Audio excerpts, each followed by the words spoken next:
നമുക്കിന്ന് 2 കൊരിന്ത്യലേഖനം 9-ാം അധ്യായമാണ് ഇന്ന് നമ്മൾ സംസാരിക്കുന്നത്. 9-ഉം ഒരു പക്ഷേ 10-ലേക്ക് നമുക്ക് കടക്കാൻ സാധിക്കും. ഡീപ്പായി നമ്മൾ പോകേണ്ട ഒരു അധ്യായമാണ്. 9-ാം അധ്യായം ശരിക്കും 8-ാം അധ്യായത്തിന്റെ തുടർച്ചയാണ്. ധർമ്മശേഖരത്തെ കുറിച്ചുള്ള, അതായത് ക്രിസ്ത്യൻ ഗിവിംഗ് എന്നുള്ള ഒരു കാര്യമാണ് നമ്മളിവിടെ മനസ്സിലാക്കുന്നത്. Christian giving. അപ്പോൾ ഈ ക്രിസ്ത്യൻ ഗിവിംഗ് എന്ന് പറഞ്ഞാൽ സഭയിൽ എപ്പോഴും നടക്കുന്ന ഒരു കാര്യമായിരുന്നത് ഈ വിശുദ്ധന്മാർക്ക് വേണ്ടിയുള്ള ധർമ്മശേഖരം. വിശുദ്ധന്മാർക്ക് വേണ്ടിയുള്ള ധർമ്മശേഖരം. അപ്പോൾ ധർമ്മം ആണത്. ധർമ്മശേഖരം എന്ന് പറയുമ്പോൾ നമുക്കറിയാലോ, അത് പാവങ്ങളെ, ദരിദ്രരെ സഹായിക്കാൻ വേണ്ടിയുള്ള ഒരു സ്കീമാണ്. സഭയ്ക്ക് സ്ഥിരമായിട്ടുണ്ടായിരുന്നു. നമ്മൾ കഴിഞ്ഞ ആഴ്ച കണ്ടു. ഇതൊരു പ്രത്യേക ഓപ്പർച്യൂണിറ്റിയിൽ മാത്രമല്ല, എപ്പോഴും സഭയ്ക്ക് അങ്ങനെ ഒരു സ്വഭാവം ഉണ്ടായിരുന്നു. അത് എത്രമാത്രം നമ്മൾ കൊടുക്കുന്നുവോ അത്രയും അത് നമ്മുടെ വളർച്ചയും കൂടെ കാണിക്കുന്നു എന്നാണ് പൗലോസ് പറയുന്നത്. എന്നാൽ നമ്മൾ മനസ്സിലാക്കേണ്ട ഒരു കാര്യം, ഇത് യാതൊരുവിധ നിർബന്ധത്താലും അല്ല നമ്മൾ നൽകേണ്ടത് എന്നുള്ളതാണ്. വിശുദ്ധന്മാർക്ക് വേണ്ടി നടത്തുന്ന ദ്രവ്യശേഖരത്തെ കുറിച്ച് നിങ്ങൾക്ക് എഴുതുവാൻ ആവശ്യമില്ല, നിങ്ങൾക്ക് അറിയാവുന്ന കാര്യമാണ്. ഓക്കെ. അഖായ കീഴാണ്ട് മുതൽ ഒരുങ്ങിയിരിക്കുന്നു.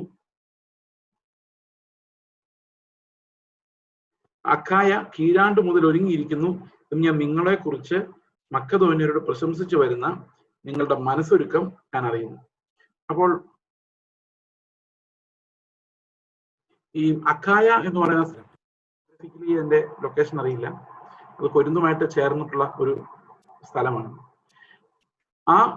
അപ്പൊ ഒത്തിരി സഭകളുണ്ട്. ഈ കൊരിന്ത് സഭ എന്ന് പറഞ്ഞു കഴിഞ്ഞാൽ ഒരു സിംഗിൾ സഭയല്ല, ഇന്നത്തെ പോലെ ഒരു വലിയ മെഗാ ചർച്ച് അല്ല. ഭവനങ്ങളിലാണ് ഈ സഭകൾ കൂടി വരുന്നത്. കൊരിന്ത് പട്ടണത്തിലുള്ള സഭകൾ പല സഭകളാണ്. ഇവരോടെല്ലാം ഈ കത്ത് ഒരിടത്തല്ല വായിക്കുന്നത്. ഈ കത്ത് എല്ലായിടത്തുമാണ് വായിക്കുന്നത്, പല സ്ഥലങ്ങളിലാണ് വായിക്കുന്നത്. അപ്പോൾ ഇവിടെ പറയുന്ന അഖായ എന്ന് പറയുന്ന സ്ഥലത്തുള്ള കൂട്ടായ്മയില് കീഴാണ്ട് മുതൽ ഒരുങ്ങിയിരിക്കുന്നത് ഞാൻ നിങ്ങളെ കുറിച്ച് മക്കതോന്യരോട് പ്രശംസിച്ചു വരും നിങ്ങളുടെ മനസ്സൊരുക്കം ഞാൻ അറിയുന്നു. അപ്പൊ അഖായ എന്ന് പറയുന്ന സ്ഥലത്തുള്ള ആൾക്കാർ കീഴാണ്ട് മുതൽ എന്ന് പറഞ്ഞാൽ പഴയ മലയാളമാണ്, കഴിഞ്ഞ വർഷം മുതൽ ഇതിനു വേണ്ടി ഒരുങ്ങിയിരിക്കുകയായിരുന്നു.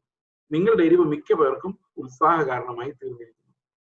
നിങ്ങളെക്കുറിച്ച് ഞാൻ പറയുന്ന പ്രശംസ ഇക്കാര്യത്തിൽ വ്യർത്ഥമാകാതെ ഞാൻ പറഞ്ഞതുപോലെ നിങ്ങൾ ഒരുങ്ങിയിരിക്കേണ്ടതിന് തന്നെ ഞാൻ സഹോദരന്മാരെ. ഭയങ്കരമായൊരു അപ്പോളജി.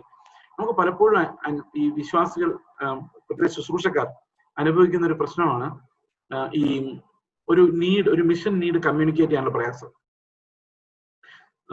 എത്രമാത്രം എക്സ്പ്ലനേഷൻ പൗലോസ് കൊടുക്കുന്നു, എത്രമാത്രം ജസ്റ്റിഫിക്കേഷൻ കൊടുക്കുന്നു, ഈ ചോദിക്കേണ്ടി വരുന്നതുകൊണ്ടാണ്. അതുകൊണ്ട് തന്നെ കൊരിന്ത് സഭയിൽ പൗലോസ് ശുശ്രൂഷിച്ചപ്പോൾ സ്വന്തം കൈകൊണ്ട് അധ്വാനിച്ചാണെന്നൊക്കെ പൗലോസ് പറയുന്നത് നമ്മൾ വായിച്ചാണ്. അപ്പൊ ഒരു ഫണ്ട് കളക്ഷൻ എടുക്കാൻ നേരത്ത് വളരെയധികം അപ്പോളജറ്റിക് ആകുന്നത് നമ്മൾ കാണുന്നുണ്ട്. അപ്പോളജറ്റിക് ആവാനുള്ള കാരണം ഈ പണം എന്ന് പറയുന്ന ഏറ്റവും കൂടുതൽ ആളുകൾ മിസ്റെപ്രസെന്റ് ചെയ്യും, അതുപോലെ തന്നെ ഈ ആളുകളെ മിസ്അണ്ടർസ്റ്റാൻഡ് ചെയ്യാനോ എല്ലാം ഉള്ള സാധ്യതയുള്ള ഒരു സാധനമാണ് പണം.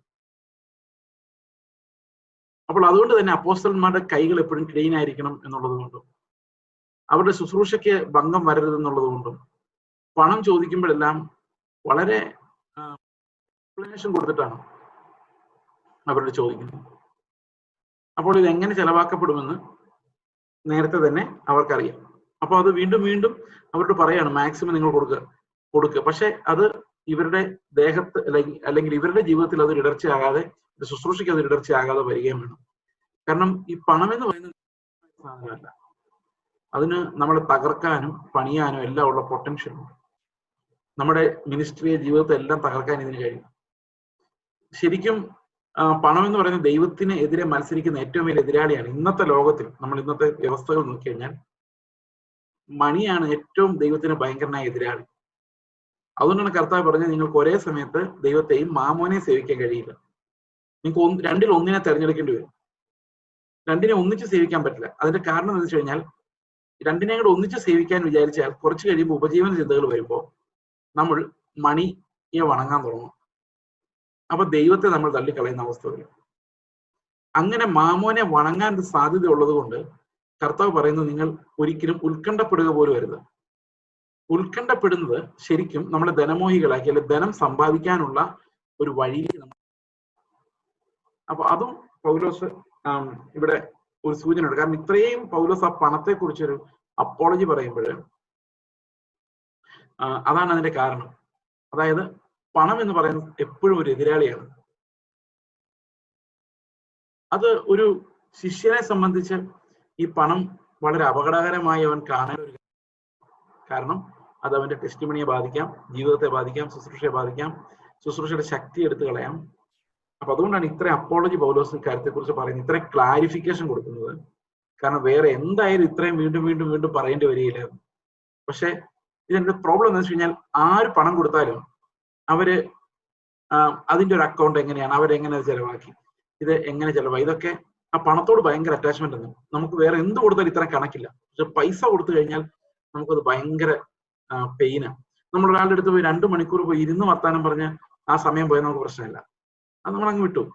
പക്ഷെ അതുപോലെ പക്ഷെ മെറ്റീരിയൽ ആയിട്ട് നമ്മുടെ കയ്യിൽ എന്തെങ്കിലും പൈസ കൊടുത്തു കഴിഞ്ഞാൽ അല്ലെങ്കിൽ ഫണ്ട് കൊടുത്തു കഴിഞ്ഞാൽ അത് നമുക്ക് എളുപ്പം പോകാൻ പറ്റില്ല. കാരണം നമ്മുടെ ജീവിതത്തിൽ ഏറ്റവും ഡിയർ ആയിട്ട് നമ്മൾ കരുതുന്ന ആ സാധനത്തെയാണ്. അപ്പൊ അതുകൊണ്ട് ഇവരുടെ ഒരു പൂർണ്ണമായ വിശദീകരണത്തിലല്ലാത്ത പണം ഈ ധർമ്മശേഖരത്തിന് അത് വരാൻ സാധ്യതയുണ്ട്.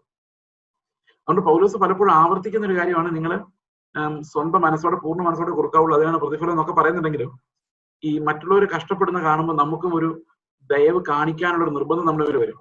അപ്പൊ അവരെല്ലാം കൊടുക്കുന്നില്ല, ഞാനും കൊടുക്കും. അപ്പൊ ഒത്തിരി ഫുൾ വില്ലിങ്നെസ് ഇല്ലാത്ത പണം ഇതിനകത്ത് വരാനുള്ള. അപ്പൊ പൗലോസ് ഈ ഗിവിങ് എന്നുള്ള ആ ഒരു കൺസെപ്റ്റ്, അതിന്റെ തിയോളജി എന്താണെന്നാണ് ഈ കാര്യങ്ങളിലെല്ലാം പറയുന്നത്. വൈ വി ഷുഡ് ഗിവ് എന്നുള്ളതിന്റെ എക്സ്പ്ലനേഷൻ ആണ് ഈ വാക്യങ്ങൾ. അപ്പൊ ഇവര് എരിവോടെ കൊടുക്കാൻ വേണ്ടി റെഡി ആയിരുന്നു എന്നാണ് പറയുന്നത്. ഓക്കെ, നിങ്ങളെക്കുറിച്ച് ഞാൻ പറയുന്ന പ്രശംസ ഈ കാര്യങ്ങൾ വ്യർത്ഥമാകാതെ ഞാൻ പറഞ്ഞതുപോലെ നിങ്ങൾ ഒരുങ്ങിയിരിക്കേണ്ടതിന് തന്നെ ഞാൻ സഹോദരന്മാരെ അയച്ചത്. അപ്പൊ വരാൻ നിന്നത്തെ പോലെ ഫോൺ വിളിച്ച് പറയാൻ പറ്റത്തില്ല, ആൾക്കാർ നേരത്തെ പോയി പറയാണ് ഇങ്ങനെ ഒരു കളക്ഷൻ വരുന്നുണ്ട്, നിങ്ങൾ എല്ലാവരും റെഡി ആയിരിക്കണം. കഴിഞ്ഞ ആണ്ട് മുതൽ നിങ്ങളെ ഉത്സാഹം കാണിച്ചിട്ടുണ്ട്, അതുകൊണ്ടാണ് നിങ്ങളുടെ അടുത്തേക്ക് സഹോദരന്മാരെ പറഞ്ഞു വിട്ടുള്ളത്.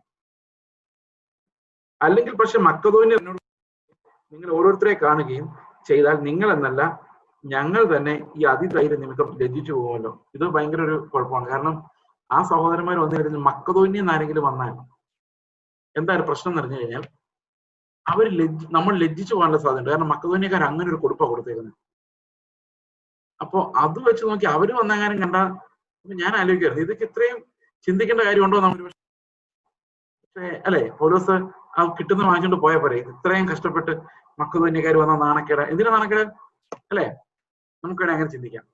പക്ഷെ ഇതിന്റെ പ്രോബ്ലം എന്ന് വെച്ച് കഴിഞ്ഞാൽ ഈ അപ്പോസ്തലന്മാര് ഈ അടിസ്ഥാനമായിട്ട് ഓരോ കല്ലിട്ട് പണിത് വരുമ്പോൾ ഈ മനുഷ്യരുടെ ചിന്തകളിലൂടെ പോകാവുന്ന കാര്യങ്ങൾ, അതുകൊണ്ടുണ്ടാകുന്ന കോംപ്ലിക്കേഷൻസ് എല്ലാം എക്സ്പ്ലെയിൻ ചെയ്യേണ്ടി വരുന്നതിന്റെ ഒരു വിഷമം കൂടെയാണ്. എനിക്ക് വാക്യങ്ങൾ വായിച്ചപ്പോൾ അത് അങ്ങനെ തോന്നിയത്. നമ്മളിപ്പം അങ്ങനെ ഒന്നും ചിന്തിക്കുക, അത് എല്ലാവർക്കും അറിയാം, ഇതിന്റെ കാര്യങ്ങൾ കൊടുക്കണമെന്നറിയാം, എല്ലാം അറിയാം. പക്ഷെ ഒന്നും അറിയാതെ ഈ വന്നിട്ടുള്ള ആളുകളുടെ അടുത്ത് ഇതൊന്ന് സ്ഥാപിച്ചെടുക്കാനും നമ്മളെ ആ ഗിവിങ് എന്ന് പറയുന്ന ഒരു മോശമായ ഒരു കാര്യമല്ലെന്നും അത് ക്രിസ്ത്യൻ ഡിസിപ്ലിൻ ആണെന്നും അതൊന്ന് പഠിപ്പിച്ചെടുക്കാനുള്ള ഒരു പാടാണ്. ഇപ്പൊ എല്ലാവരെ സംബന്ധിച്ച് വലിയ പ്രോബ്ലമാണ്. കാരണം ചർച്ചിലോട്ട് ചെന്നിട്ട് പൈസ നിങ്ങൾ തരണമെന്ന് പറയുന്ന ഒരു വലിയ പെയിനാണ്, എല്ലാവർക്കും പെയിനാണ്. കാരണം ഇതൊരു വലിയ പ്രഷ്യസ് സാധനമായിട്ടാണ് എല്ലാവരും കരുതുന്നുള്ളതുകൊണ്ടാണ്. മക്കതോന്യക്കാർ വന്നിട്ട് ഇത് ഇത്തിരി കൂടിപ്പോയി കേട്ടോ പൗലോസ്, ഇതിന്റെ ധൈര്യം, ഇത്രയും ധൈര്യം വേണ്ടായിരുന്നു എന്ന് അവർ പറഞ്ഞു കഴിഞ്ഞാൽ നിങ്ങളെ കുറിച്ച് എനിക്കൊരു വിഷമം തോന്നും, ഒരു ലജ്ജ തോന്നും. അങ്ങനെ തോന്നാതിരിക്കാൻ വേണ്ടി ഞാൻ സഹോദരന്മാരെ വിട്ട് ഓർപ്പിക്കുക, എങ്ങനെയൊക്കെ ആയിരിക്കുമെന്നൊന്ന് അറിയാൻ വേണ്ടി. കാരണം നിങ്ങൾ എന്തുമാത്രം കൊടുക്കും, കാരണം കൊടുക്കലാണ് ശരിക്കും നമ്മുടെ ആത്മീക വളർച്ചയുടെ ഒരു സൈൻ. നമ്മൾ ശരിക്കും വളരുന്നുണ്ടെന്നുള്ളതിന്റെ ഒരു സൈൻ എന്ന് പറയുന്നത് നമ്മൾ ദരിദ്രർക്ക് ഇല്ലാത്തവർക്ക്, തിരിച്ച് നന്ദി പോലും പറയാൻ പറ്റാത്തവർക്ക് സഹായിക്കാനുള്ള നമ്മുടെ കപ്പാസിറ്റിയാണ്. അത് ശരിക്കും ഇങ്ങോട്ടൊരു വാക്കുപോലും നമുക്ക് പ്രതീക്ഷിക്കാനില്ലാത്തവർക്ക്, ദരിദ്രർക്ക്, അവരെന്നും നമ്മുടെ കൂടെ ഉണ്ടാവുന്ന കർത്താവ് പറഞ്ഞിട്ടുണ്ട്. അങ്ങനെയുള്ളവർക്ക് കൊടുക്കാനുള്ള നമ്മുടെ കപ്പാസിറ്റി എന്ന് പറയുന്നത് അതും ആരും കാണാതെ, അക്നോളജ് ചെയ്യപ്പെടാതെ, ഇതിനൊരു ഇപ്പം നമ്മൾ ചർച്ചിൽ കൊടുത്തു കഴിഞ്ഞാൽ നമുക്കൊരു ബഹുമാനം ഉണ്ട് അതിന്റെ, അല്ലെ. ഇപ്പം നമ്മൾ ചർച്ചിലോ പാസ്റ്റേഴ്സിനോ കൊടുത്തു കഴിഞ്ഞാൽ പാസ്റ്ററിന്റെ വക ഒരു അക്നോളജ്മെന്റ്, ഒരു ബഹുമാനം അതിന്റെ പേരിൽ കിട്ടാൻ സാധ്യതയുണ്ട്. പക്ഷെ ഒരു തരത്തിലും നിങ്ങളെ രണ്ടാമത് കണ്ട തിരിച്ചറിയില്ലാത്ത ആൾക്കാർക്ക് നിങ്ങൾ കൊടുക്കുന്ന ആ ഒരു ഗ്രേസ് ആണ് ശരിക്കും നമ്മുടെ ഗ്രോത്തിനെ കാണിക്കുന്നത്. ഇപ്പൊ ധർമ്മശേഖരൻ എന്ന് പറഞ്ഞാൽ ആർക്ക് കൊടുത്തു, എങ്ങോട്ട് പോയി എന്നൊന്നും അറിയത്തില്ല. അപ്പൊ അതിനകത്ത് വലിയ ഓണറൊന്നും ഇല്ല, ഇവരാരും വന്ന് നന്ദി പറയാനൊന്നും പോകുന്നൊന്നുമില്ല. അപ്പൊ അങ്ങനെ ഈ നന്ദി ഇല്ലാതെ പണം കൊടുക്കാൻ, നന്ദി ഇല്ലാതെ ദൈവം തന്ന നന്മകളെ ഷെയർ ചെയ്യാൻ, തിരിച്ചിങ്ങോട്ടൊന്നും പ്രതീക്ഷിക്കാതെ കർത്താവ് കൊടുക്കുന്ന പോലെ കൊടുക്കാൻ, ആ ഒരു ഡിസിപ്ലിനിലേക്കാണ് ഈ കൊരിന്തുകാരും നമ്മളും എല്ലാവരും വരേണ്ടത്. ഇപ്പൊ ഗിവിങ് എന്ന് പറയുന്നത് ചങ്ങലകളില്ലാതെ കൊടുക്കാനും, അത് മുറിയുന്നത് വരെ കൊടുക്കാനും, രക്തം വരുന്നവരെ കൊടുക്കാനും, അതായത് മരണം വരെ കൊടുക്കാനും ഉള്ള ഒരു കഴിവാണ് വിശ്വാസിയെ സംബന്ധിച്ച് നമ്മൾ മനസ്സിലാക്കേണ്ട കാര്യം. ആകയാൽ സഹോദരന്മാർ, ഞങ്ങൾക്ക് മുൻപായി അങ്ങോട്ട് വരികയും നിങ്ങൾ മുൻപേ വാഗ്ദത്തം ചെയ്ത അനുഗ്രഹം പിശുക്കായിട്ടല്ല അനുഗ്രഹമായിട്ട് ഒരുങ്ങിയിരിപ്പാൻ തക്കവണ്ണം മുൻപ് കൂട്ടി ഒരുക്കി വെക്കുകയും ചെയ്യേണ്ടതിന് അവരോട് അപേക്ഷിപ്പാൻ ആവശ്യമെന്ന് ഞങ്ങൾക്ക് തോന്നി. ഇത്രയേ ഉള്ളൂ സംഭവം. അതായത് തക്കതായിട്ട് നേരത്തെ ഇവര് നമ്മുടെ ചർച്ചകളിലൊക്കെ സാധാരണ ഇങ്ങനെ കേട്ടിട്ടുണ്ട്, നമ്മുടെ ചർച്ചകളൊന്നും ചെയ്തിട്ടില്ല. ഇങ്ങനൊരു ആവശ്യം നമുക്കുണ്ട്, നിങ്ങൾ എത്ര രൂപ തരും? അപ്പൊ ഇയാള് 250 തരും, ഇന്നലെ കണക്കൂട്ട് എത്ര രൂപ കിട്ടും? അപ്പൊ നേരത്തെ ഇവർ പറഞ്ഞു വെച്ചിട്ടുണ്ട് ഇങ്ങനൊരു കളക്ഷൻ ഉണ്ട്, അപ്പൊ നല്ലൊരു തുക വരുമെന്നാണ് ഇവർ പ്രതീക്ഷിച്ചിരിക്കുന്നത്. അപ്പൊ പറയാണ്, ഞാൻ നേരത്തെ നിങ്ങളോട് പറഞ്ഞതുകൊണ്ട് ഞങ്ങൾ വരുമ്പോൾ നിങ്ങൾ പിശുക്കായിട്ടല്ല പിന്നെ എങ്ങനെ തരണം, അനുഗ്രഹമായിട്ട് ഒരുങ്ങിയിരിപ്പാൻ തക്കണം. അപ്പൊ ശരിക്കും പണം ചോദിക്കുന്നതിനകത്ത് പൗലോസിന് ലജ്ജയൊന്നുമില്ല. ലജ്ജയില്ലാത്തതിന്റെ പ്രധാനപ്പെട്ട കാരണം അത് അവന് വേണ്ടി ഉപയോഗിക്കപ്പെടുന്നില്ല എന്നുള്ളതാണ്. അതാണ് ഏറ്റവും വലിയ കാര്യം. അപ്പൊ പൈസ ഉള്ളവരുടെ അടുത്ത് നിന്ന് വാങ്ങിച്ച് ഇല്ലാത്തവർക്ക് കൊടുക്കുക എന്നുള്ളത് അത് തീർച്ചയായിട്ടും ഒരു ക്രിസ്ത്യൻ ധർമ്മം തന്നെയാണ്. someone needs to do the dirty work. അതായത് പണമുള്ളവരുടെ കയ്യിൽ നിന്ന് പണം എടുത്ത് തികയാത്തവർക്ക്, അല്ലെങ്കിൽ രോഗത്തിലിരിക്കുന്നവർ, പ്രയാസത്തിലിരിക്കുന്ന, ഇൻവാലിഡ് ആയിരിക്കുന്നവർ, ദാരിദ്ര്യം എന്ന് പറഞ്ഞാൽ എന്തുകൊണ്ടും സംഭവിക്കാം. അപ്പൊ നമുക്കൊരു കൊറോണ വന്നു, അതൊരു ദാരിദ്ര്യത്തിന് കാരണമാകാം. അപ്പൊ ഏത് സമയത്തും ദാരിദ്ര്യം വരാം. അപ്പൊ അവരിലേക്ക് റിസോഴ്സസ് ബാലൻസ് ചെയ്യാൻ വേണ്ടി, ദൈവം ആഗ്രഹിക്കുന്ന ആ യൂണിറ്റി എത്തിക്കാൻ വേണ്ടി നമുക്ക് നാണമില്ലാതെ തന്നെ ഒരു ഡർട്ടി വർക്ക് ചെയ്യാൻ പറ്റുമെന്നുള്ളതാണ് ഈ പൗലോസിന്റെ ലൈഫ് നമ്മളെ കാണിക്കുന്നത്. എത്രയോ ശ്രേഷ്ഠനായ അപ്പോസ്തലൻ പൈസയ്ക്ക് വേണ്ടി ഇങ്ങനെ ജനങ്ങളോട്, അവന് വേണ്ടിയല്ല, നശിച്ചു പോകുന്ന ദരിദ്രരായ വിശന്ന് കരയുന്ന ആളുകൾ, വിശുദ്ധന്മാർക്ക് വേണ്ടി ഇങ്ങനെ ലജ്ജ സഹിക്കാൻ തയ്യാറാകുന്നത് ഒരു ഗ്രേസ് തന്നെയാണ്. കാരണം കർത്താവ് ശരിക്കും നമുക്ക് വേണ്ടിയാണ് ലജ്ജ ചുമന്നത്, നിന്ദ ചുമന്നത്. അപ്പൊ വേറൊരാൾക്ക് വേണ്ടി ലജ്ജിതനായി നിന്ന് ഇത് ചോദിക്കാൻ, അതും യാചിക്കുന്ന പോലെ ചോദിക്കാൻ, അത് ശരിക്കും മറ്റൊരാൾക്ക് വേണ്ടിയുള്ള പൗലോസിന്റെ വേദനയായിട്ടാണ് വേണം നമുക്ക് കാണാൻ. അപ്പൊ ആ ഒരു വേദന, ആ ഒരു പെയിൻ, സഫറിങ് ആയിട്ടുള്ള സഹോദരങ്ങളോടുണ്ട്. നമ്മുടെ കയ്യിലില്ല. We are evangelist, we may not have much backup or gathering money, gather ചെയ്ത മണിയൊന്നും ഉണ്ടാവില്ല. അപ്പൊ ആകെ ചെയ്യാൻ പറ്റുന്നത് ഉള്ളവരോട് പോയി ചോദിക്കാന്നുള്ള. കാരണം ഒരു സഭയില് ഉള്ളവരും ഇല്ലാത്തവരുണ്ടെങ്കിൽ ഉള്ളവര് ഇല്ലാത്തവരോട് തോന്നുന്ന കരുണയേക്കാൾ കൂടുതലായിരിക്കും അവിടുത്തെ ശുശ്രൂഷകർക്ക് ഇല്ലാത്തവരോട് തോന്നുന്ന കരുണ. അങ്ങനെ ആയിരിക്കേണ്ടതാണ്. അങ്ങനെയാണോ എന്ന് ചോദിച്ചാൽ എനിക്കറിയത്തില്ല. പൗലോസിനെ സംബന്ധിച്ച് ഈ ധനമുള്ള വിശ്വാസികൾക്ക് ധനമില്ലാത്തവരുടെ എന്തുകൊണ്ട് അതിനേക്കാളൊക്കെ വളരെയധികം സിമ്പതി പൗലോസിനുണ്ട്. പക്ഷെ പൗലോസിന്റെ കയ്യിൽ പൈസ ഇല്ല. അപ്പൊ പൗലോസിന് ആകെയുള്ള വഴി എന്താണെന്ന് വെച്ച് കഴിഞ്ഞാൽ ലജ്ജിതനായി തന്നെ, ലജ്ജയോടുകൂടി ആയാലും എങ്ങനെയെങ്കിലും ഇവരോട് ഈ പണം പറ്റുക, മാക്സിമം കിട്ടാവുന്നിടത്തോളം മേടിക്കുക. കാരണം ഈ ദാരിദ്ര്യം മാറാൻ വേണ്ടിയാണ്. കൊടിയ ദാരിദ്ര്യം, കഷ്ടതയുടെ മഹാശോധനം. പണ്ടത്തെ കാലത്ത് അങ്ങനെയാ, ഇടയ്ക്കിടയ്ക്ക് പട്ടിണി വരും.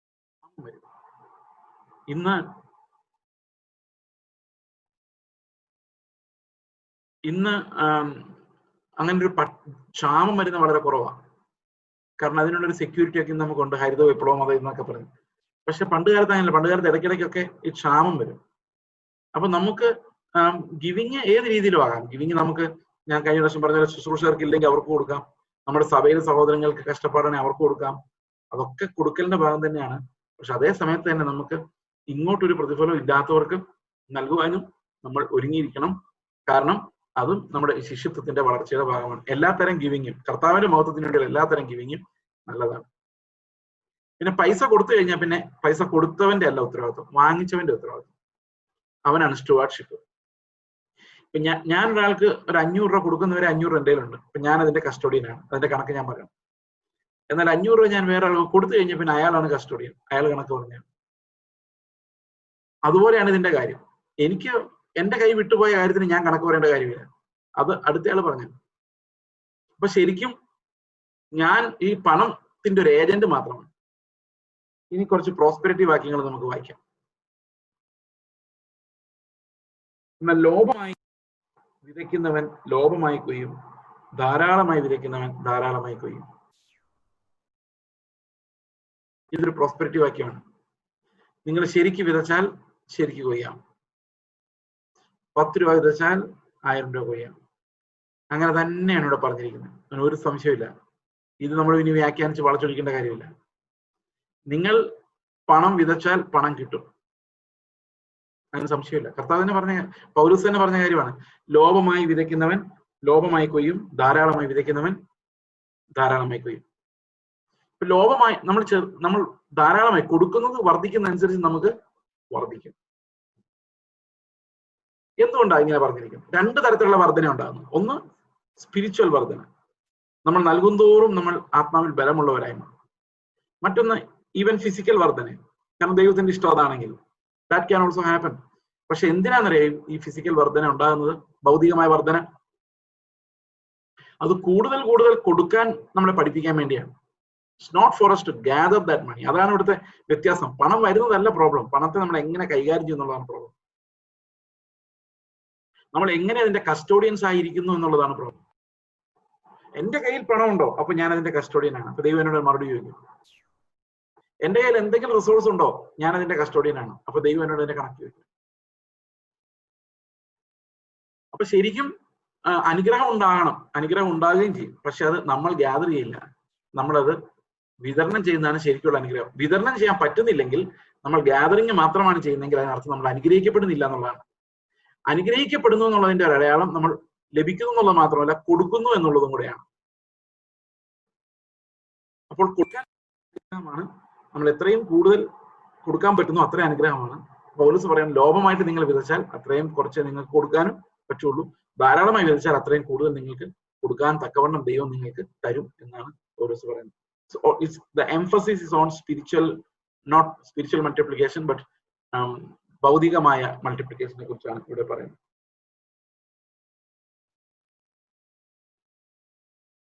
എന്നാൽ ലോഭമായി വിതയ്ക്കുന്നവൻ ലോഭമായി കൊയ്യും, ധാരാളമായി വിതയ്ക്കുന്നവൻ ധാരാളമായി കൊയ്യും എന്ന് ഓർത്തുകൊള്ളും. നമ്മൾ നല്ല കസ്റ്റോഡിയൻസ് ആണെങ്കിൽ ദൈവം അധികം നമ്മളെ ഏൽപ്പിക്കും. അല്പത്തിൽ വിചാരകൻ നല്ല വിശ്വസ്തനായിരുന്നാൽ അവൻ അധികം ഏൽപ്പിക്കും. പക്ഷെ അധികം വരുമ്പോഴാണ് പലരും കുരുങ്ങി പോകുന്നത്. അധികം വരുമ്പോഴാണ് പരീക്ഷണം കൂടുന്നത്. ദാരിദ്ര്യത്തിലിരിക്കാനാണോ സമ്പത്തിലിരിക്കാനാണോ നമുക്ക് എളുപ്പം? ദാരിദ്ര്യത്തിലിരിക്കാൻ എളുപ്പം. ആത്മീയമായിട്ട് നോക്കിയാൽ നമുക്ക് എല്ലാം ഒരു ബ്രോക്കൺനെസ് ഉണ്ടായിരിക്കും. കർത്താവ് എന്നെ സഹായിക്കണേ എന്നൊരു നിലവിളി ഉണ്ടായിരിക്കും. ഓരോ ദിവസവും ദൈവത്തിൽ ആശ്രയിക്കുന്നുണ്ടായിരിക്കും. എന്നാൽ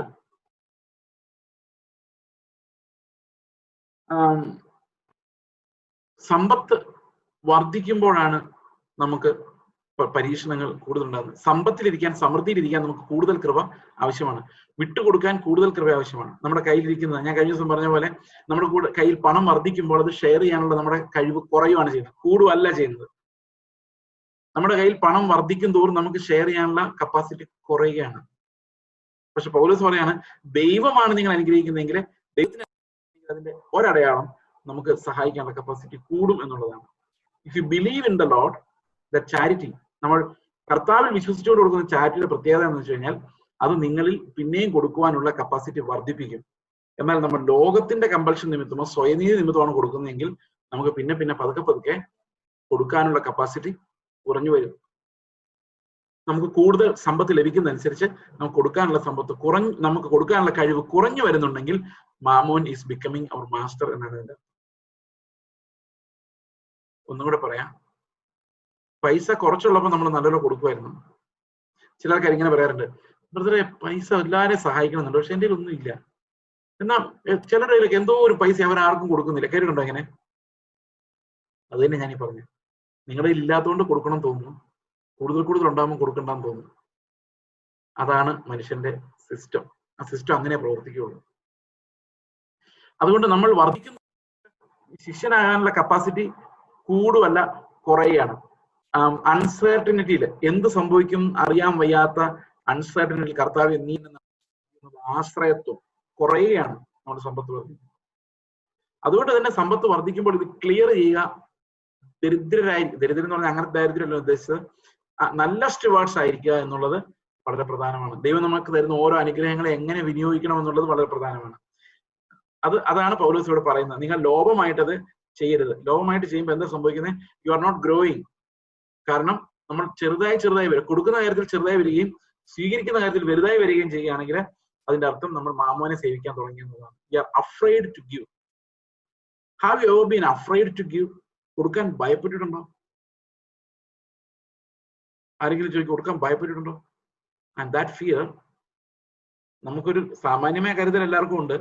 പക്ഷെ അത് പണം വർദ്ധിക്കും തോറും ആ ഭയം കൂടുന്നുണ്ടെങ്കിൽ, റിസോഴ്സ് വർദ്ധിക്കും തോറും കൊടുക്കാനുള്ള ഭയം കൂടുന്നുണ്ടെങ്കിൽ, if there is relative increase in our hesitation to give, അതിനർത്ഥം എന്താണെന്ന് വെച്ച് കഴിഞ്ഞാൽ we are getting stuck with the Mammon.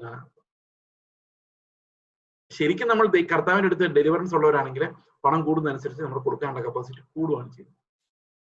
But most of the time the reverse happens.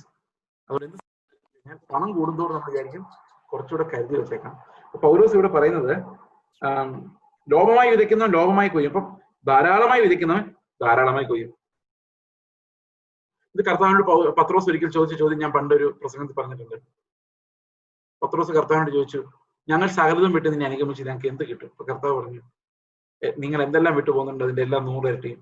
പിന്നെ വരാനിരിക്കുന്ന ലോകത്തിൽ കഷ്ടങ്ങളോടുകൂടി ആണെങ്കിലും വരാനിരിക്കുന്ന ലോകത്തിൽ നിത്യജീവനും ലഭിക്കാതെ ആരും പോകില്ലെന്ന് കർത്താവ് പറഞ്ഞു. അപ്പൊ പലരും വിചാരിക്കുന്നത് ഇവിടെ ഈ ലോകത്ത് 100 ഇരട്ടി. അപ്പം കർത്താവ് പ്രത്യേകിച്ച് എടുത്ത് പറയുന്നുണ്ട്, അപ്പനെ അമ്മയെ സഹോദരങ്ങളെയോ നിലത്തെയോ ഒക്കെ വിട്ടാൽ 100 ഇരട്ടി.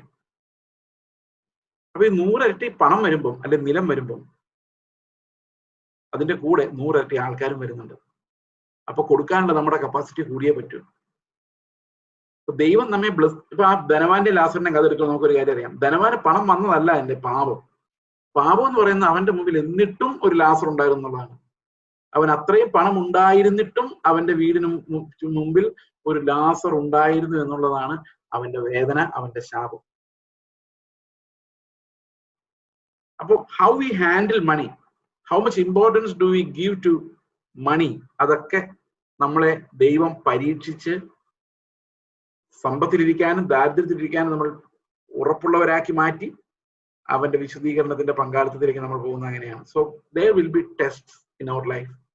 God will definitely test every saint with money. പണം എന്ന സാധനം വെച്ച് കർത്താവ് എല്ലാവരും പരിശോധിക്കും. കാരണം പണം ദൈവത്തിന്റെ ഭയത്തോടും ഭക്തിയോടുമുള്ള ഒരു എതിരാളിയാണ് പണം എന്ന് പറയുന്ന സാധനം. ഓക്കെ, എന്നാൽ വാരി വിതറി ദരിദ്രന്മാർക്ക് കൊടുക്കുന്നു, അവന്റെ നീതി എന്നേക്ക് നിലനിൽക്കുന്നു എന്ന് എഴുതിയിരിക്കുന്നുവല്ലോ. 8ാം വാക്യം ഇങ്ങനെയാണ്. 8ാം വാക്യം 7 തൊട്ട്, അവനവൻ ഹൃദയത്തിൽ നിശ്ചയിച്ചതുപോലെ കൊടുക്കട്ടെ, സങ്കടത്തോടെ എഴുത്, നിർബന്ധത്താലും സന്തോഷത്തോടെ കൊടുക്കുന്നവനെ ദൈവം സ്നേഹിക്കുന്നു. നിങ്ങൾക്കൊരു കാര്യം കൊടുക്കാൻ പൂർണ്ണമായ സന്തോഷമില്ലെങ്കിൽ കൊടുക്കാതിരിക്കുന്നതാണ് നല്ലത്. കാരണം സന്തോഷമില്ലാതെ കൊടുക്കൽ ദൈവത്തിന് വർഷിപ്പായിട്ട് മാറുന്നില്ല, ദൈവത്തിന് ഓണറായിട്ട് മാറുന്നില്ലെന്ന് മാത്രമല്ല, എനിക്ക് കൊടുക്കാൻ സന്തോഷമില്ലാതെ ഞാൻ കമ്മ്യൂണിക്കേറ്റ് ചെയ്യുമ്പം ഞാൻ ശരിക്കും പറയുന്നത് എനിക്ക് മാമോനെയാണ് ദൈവത്തെക്കാളും ഇഷ്ടം എന്നാണ്. So giving is a very important discipline in our Christian sanctification. We need to have a practice of giving, practice of sharing your resources. നമ്മുടെ ധനം പങ്കുവെക്കാൻ, അത് ഏത് തരത്തിലുള്ള ധനമായാലും, നമ്മുടെ ആളോട് സംസാരിക്കാൻ വേണ്ടി ചെലവഴിക്കുന്ന സമയമായാലും, നമ്മുടെ ആളുകൾക്ക് വേണ്ടി മുടക്കുന്ന അധ്വാനമായാലും, എല്ലാറ്റിലും നമ്മൾ നൽകുവാൻ വർദ്ധിച്ചു വരുന്നവർ ആകണം. 9ാം വാക്യം പറയാണ്, അവൻ വാരി വിതറി ദരിദ്രന്മാർക്ക് കൊടുക്കുന്നു, അവന്റെ നീതി എന്നേക്ക് നിലനിൽക്കുന്നു എഴുതിയിരിക്കുന്നുണ്ട്. അപ്പൊ നമ്മളെപ്പോഴും ദരിദ്രന്മാരാണ്, നമുക്ക് വാരി വിതറി കിട്ടുന്നത്. വാരി വിതറി കിട്ടുന്നവരെങ്ങനെ ദരിദ്രന്മാരായിരിക്കുന്നത്? അവർ കൊടുത്തോണ്ടായിരിക്കുന്നത്. ഫ്ലോ. അപ്പൊ ദൈവം പിന്നെയും കൊടുക്കുന്ന ആർക്കാ? ദരിദ്രന്മാർക്ക് എപ്പോഴും ദൈവം കൊടുക്കുന്നത്. വിശ്വാസത്തിന്റെ വ്യാഖ്യാനം അനുസരിച്ച് ദരിദ്രന്മാർക്കാണ് ദൈവം ആവശ്യമുള്ളതെല്ലാം കൊടുക്കുന്നത്. അപ്പൊ നമ്മൾ പിന്നെ ദരിദ്രനായാലേ നമുക്ക് കിട്ടുള്ളൂ. ദരിദ്രനാണ് എന്ത് ചെയ്യണം? ക്ലിയർ ചെയ്തുകൊണ്ടിരിക്കണം. ഓക്കെ. എന്നാൽ വിതയ്ക്കുന്നവന് വിത്തും ഭക്ഷിപ്പാൻ ആഹാരവും നൽകുന്നവൻ നിങ്ങളുടെ വിതയും നൽകി പൊലിപ്പിക്കുകയും നിങ്ങളുടെ നീതിയുടെ വിളവ് വർദ്ധിപ്പിക്കുകയും ചെയ്യും. അപ്പൊ ഇവിടെ വളരെ ശ്രദ്ധിച്ച് നമ്മൾ കാണേണ്ട ഒരു കാര്യമാണ്, ഇത് ഭൗതികമായ അനുഗ്രഹത്തിന്റെ കൂടെ ഇപ്പോൾ പൗലോസ് ആത്മീകമായ ഒരു വിഷയം കൂടെ വെച്ചിരിക്കുകയാണ്. എന്താണ് ആത്മീകമായ വിഷയം? നീതിയുടെ വിളവ്. ഈ നീതിയുടെ വിളവ് എന്നുള്ള പ്രയോഗം നമുക്ക് കൊരിന്ത്യ ലേഖനത്തിൽ തന്നെ കാണാം, അതുപോലെ എബ്രായ ലേഖനത്തിലും കാണാം. നമ്മൾ പുറപ്പെടുവിക്കുന്ന ഫലം നമ്മുടെ ലാൻഡില്, നമ്മുടെ ജീവിതത്തിൽ, നമ്മുടെ പ്രവൃത്തികൾ എങ്ങനെയാണ്? അത് ഫലം കൊടുക്കുന്നുണ്ടോ? ദൈവത്തിന് ഫലം കൊടുക്കുന്നുണ്ടോ? നീതി എന്ന സമാധാന ഫലം. എബ്രായ ലേഖനം 12ാം അധ്യായം നമ്മൾ വായിക്കുമ്പോൾ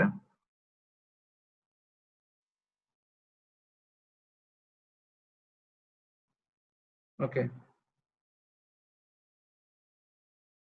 11ാം വാക്യം, ഏത് ശിക്ഷയും തൽക്കാലം സന്തോഷകരമല്ല, ദുഃഖകരമത്രയെന്ന് തോന്നും. പിന്നത്തേതിലോ അതിനാൽ അഭ്യാസം വന്നവർക്ക് നീതി എന്ന സമാധാന ഫലം ലഭിക്കും. അപ്പൊ ഈ കഷ്ടതകളിൽ അഭ്യാസം വരുന്നവർക്കാണ് നീതി എന്ന സമാധാന ഫലം. ആ നീതി എന്ന സമാധാന ഫലം എന്ന് പറഞ്ഞാൽ ദൈവത്തിന് നമ്മോടുള്ള ആ സമാധാനമാണ്. ദൈവത്തിന്റെ അടുത്ത് നമുക്ക് അവനോടും അവന് നമ്മോടുള്ള സമാധാനത്തെയാണ് ഈ നീതി എന്ന സമാധാന ഫലം എന്ന് പറയുന്നത്. അതെങ്ങനെയാണ് നമ്മളിൽ ഉണ്ടാകുന്നത്? അതുണ്ടാകുന്നത് ശിക്ഷണത്തിലൂടെയാണ്, ദൈവത്തിന്റെ ഡിസിപ്ലിനിങ്ങിലൂടെയാണ്, അവന്റെ വിശുദ്ധിയുടെ പാർട്ടിസിപ്പേഷനിലൂടെയാണ്. 10-ാം വാക്യം പറയുന്നത്, അവർ ശിക്ഷിച്ചത് കുറെ കാലവും തങ്ങൾക്ക് ബോധിച്ച പ്രകാരവും അത്രേ, അവനോ നാം അവന്റെ വിശുദ്ധി പ്രാപിക്കേണ്ടതിന് നമ്മുടെ ഗുണത്തിനായിട്ട് തന്നെ ശിക്ഷിക്കുന്നു. അപ്പൊ അവന്റെ വിശുദ്ധി പ്രാപിക്കേണ്ടതിനാണ് ശിക്ഷിക്കുന്നത്.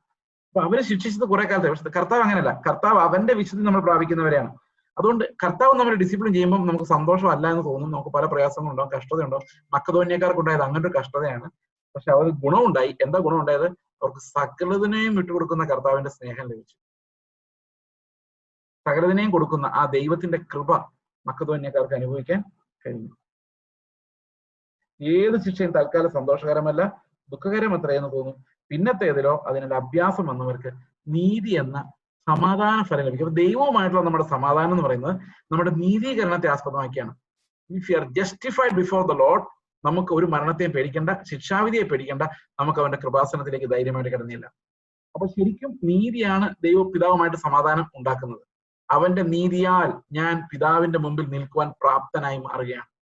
It is by his blessings and by his substitution, by his righteousness, I am standing before the Father. Okay. അപ്പോൾ ഇവിടെ 2 കൊരിന്ത്യർ ലേഖനത്തിലേക്ക് നമ്മൾ മടങ്ങി വരുമ്പോൾ 2 കൊരിന്ത്യർ ലേഖനം 9-ാം അധ്യായത്തിൽ ഇങ്ങനെയാണ്, എന്നാൽ വിതയ്ക്കുന്നവന് വിത്തും ഭക്ഷിപ്പാൻ ആഹാരവും നൽകുന്നവൻ നിങ്ങളുടെ വിതയും നൽകി പൊലിപ്പിക്കുകയും നിങ്ങളുടെ നീതിയുടെ വിളവ് വർദ്ധിപ്പിക്കുകയും ചെയ്യും. അപ്പൊ നീതി പിന്നെയും നമ്മൾ എങ്ങനെയാണ് സമ്പാദിക്കുകയാണ്? ആരുടെ നീതിയാ? കർത്താവിന്റെ നീതി. ഓക്കെ, നീതിയിൽ നമ്മൾ സമ്പന്നന്മാർ. നമ്മൾ കൊടുക്കുന്തോറും, കർത്താവിനോട് നമ്മൾ കൊടുക്കുന്തോറും നീതിയുടെ കാര്യത്തിൽ നമ്മൾ സമ്പന്നരാകും. ദൈവത്തിന്റെ പക്കൽ ആ സമാധാന ഫലം നമുക്ക് ലഭിക്കും. നമുക്ക് സമാധാനം ഉണ്ട് ദൈവത്തിന്റെ അടുത്ത്, പക്ഷെ നമുക്ക് പലപ്പോഴും അനുഭവിക്കാൻ പറ്റുന്നില്ല. എന്നാൽ നമ്മൾ നീതിയുടെ ഫലം കാണിച്ചു തുടങ്ങുമ്പോൾ ആ സമാധാന ഫലം നമുക്ക് അനുഭവിക്കാൻ പറ്റും. We will have our peace with God. കൊടുക്കാൻ ഒത്തിരി കാരണങ്ങളുണ്ട്. ഇനി ഇങ്ങനെ ദൈവത്തിന് ഞങ്ങളാൽ സ്തോത്രം വരുവാൻ കാരണമായിരിക്കുന്ന ഔദാര്യമൊക്കെയും കാണിക്കേണ്ടതിന് നിങ്ങൾ സകലത്തിലും സമ്പന്നന്മാരാകും. അപ്പൊ സ്പിരിച്വൽ ബ്ലെസ്സിങ് എന്ന് പറയുന്നതിനകത്ത്, ദൈവം നമ്മളെ സമ്പന്നരാക്കുന്ന പറയുന്നതിനകത്ത് തീർച്ചയായിട്ടും ഭൗതിക സമ്പത്തുകളും ഉൾപ്പെടാം. പക്ഷെ ഒരു കാര്യമുണ്ട്, അത് നമുക്കുള്ളതല്ല, അത് ദൈവരാജ്യത്തിന്റെ സപ്ലൈയുടെ ഒരു ചെയിനാണ്. ആ സപ്ലൈ ചെയിനകത്തേക്കാണ് ദൈവം നമുക്ക് ഈ ഇങ്ങനെയുള്ള പണം തരുന്നത്.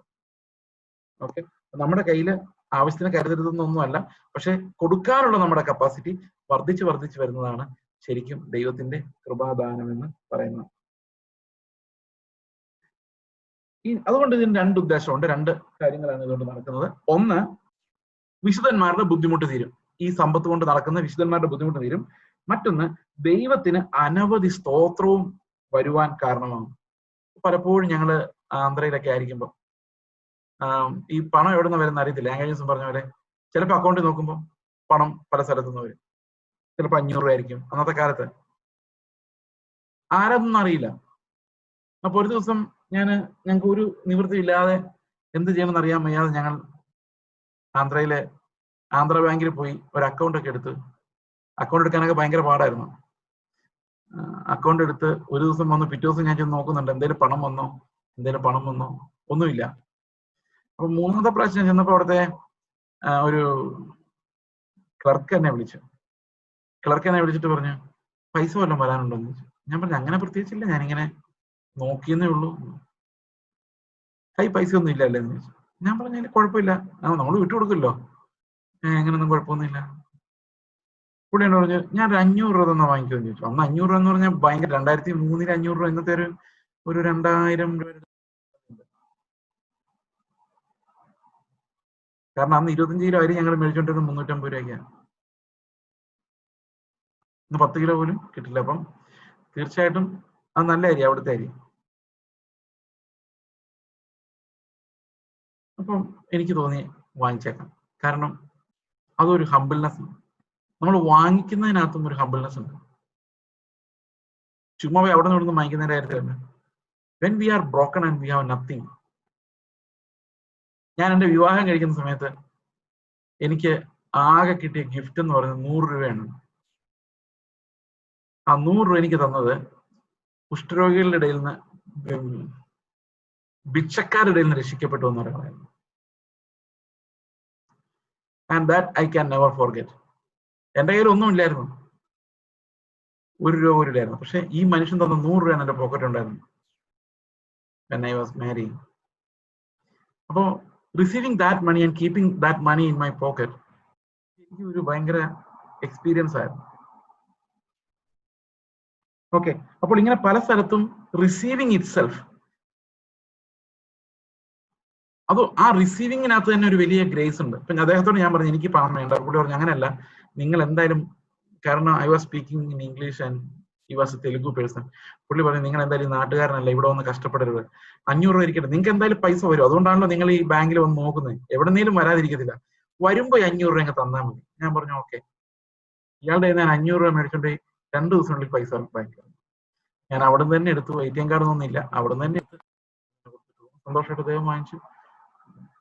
So such things happen. അപ്പൊ എപ്പോഴും ഈ പണം വരുമ്പം ഒരു വലിയ സ്തോത്രം. ഞങ്ങൾ ഈ തമിഴ്നാട്ടിലൊക്കെ പലപ്പോഴും അത് അനുഭവിച്ചിട്ടുണ്ട്. ഷാഹിച്ചാനോട് ഉണ്ടോന്ന് അറിയില്ല. അവര് ഒരു നയ പൈസ ഇല്ലാതിരിക്കുമ്പോഴാണ് ഞങ്ങൾക്ക് ചിലപ്പോൾ ഒരു കുറച്ച് പണം അങ്ങോട്ട് എത്തിക്കാൻ പറ്റും. So better. അപ്പൊ അവര് ആ സന്തോഷം, കർത്താവെ നീ ഞങ്ങളെ കരുതുന്നുണ്ടല്ലോ, പൈസ കിട്ടിയാലല്ല, നീ ഞങ്ങളെ കരുതുന്നുണ്ടല്ലോ, അതൊരു അവരുടെ മുട്ടും തീരുന്ന മാത്രമല്ല, അത് വലിയ സ്തോത്രത്തിന് കാരണമാകും. അനേകം ആളുകൾക്ക് സ്തോത്രത്തിന് കാരണമാകും. ഞാനിപ്പോഴും ഷാഹിച്ചാൻ പറഞ്ഞൊരു സംഭവം ഞാൻ ഓർക്കുന്നുണ്ട്.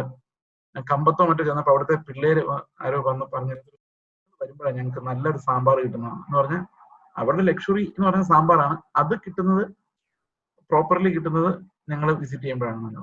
So people are living under diverse conditions, some very difficult and some luxurious. ഇത് രണ്ടിടത്തും നമ്മളെ ചിലപ്പം ദൈവം കൊണ്ടുപോയേക്കാം. പക്ഷെ നമ്മൾ പണം കൂടുതൽ വരുന്ന സാഹചര്യത്തിലേക്ക് ചെല്ലുമ്പോഴേക്കും ഈ കൊടുക്കാനുള്ള കപ്പാസിറ്റി, എംഡി ആക്കാനുള്ള കപ്പാസിറ്റി നമുക്ക് വർദ്ധിച്ചു വരണം. അങ്ങനെ വർദ്ധിച്ചു വരുന്നില്ലെങ്കിൽ we are getting trapped in the snare of mammon. We are snared by mammon. അപ്പൊ വർദ്ധിക്കുകയല്ല, കുറഞ്ഞാ വരുന്നതെങ്കിൽ, അപ്പൊ നമ്മൾ വിചാരിക്കും, എപ്പോഴും ഇങ്ങനെ വിചാരിക്കും പൈസ കൂടുതൽ കിട്ടട്ടെ ഞാൻ കൊടുക്കും, പക്ഷെ ഒരിക്കലും അത് പറ്റത്തില്ല. അതാണ് അതിന്റെ പ്രശ്നം. ഓക്കെ, അപ്പോൾ എപ്പോഴും ഈ പണത്തിന്റെ വിതരണം അത് ഇല്ലാത്തവരിലേക്ക് ചെല്ലുമ്പോൾ അത് ഒത്തിരി സ്തോത്രത്തിന് കാരണമാണ്.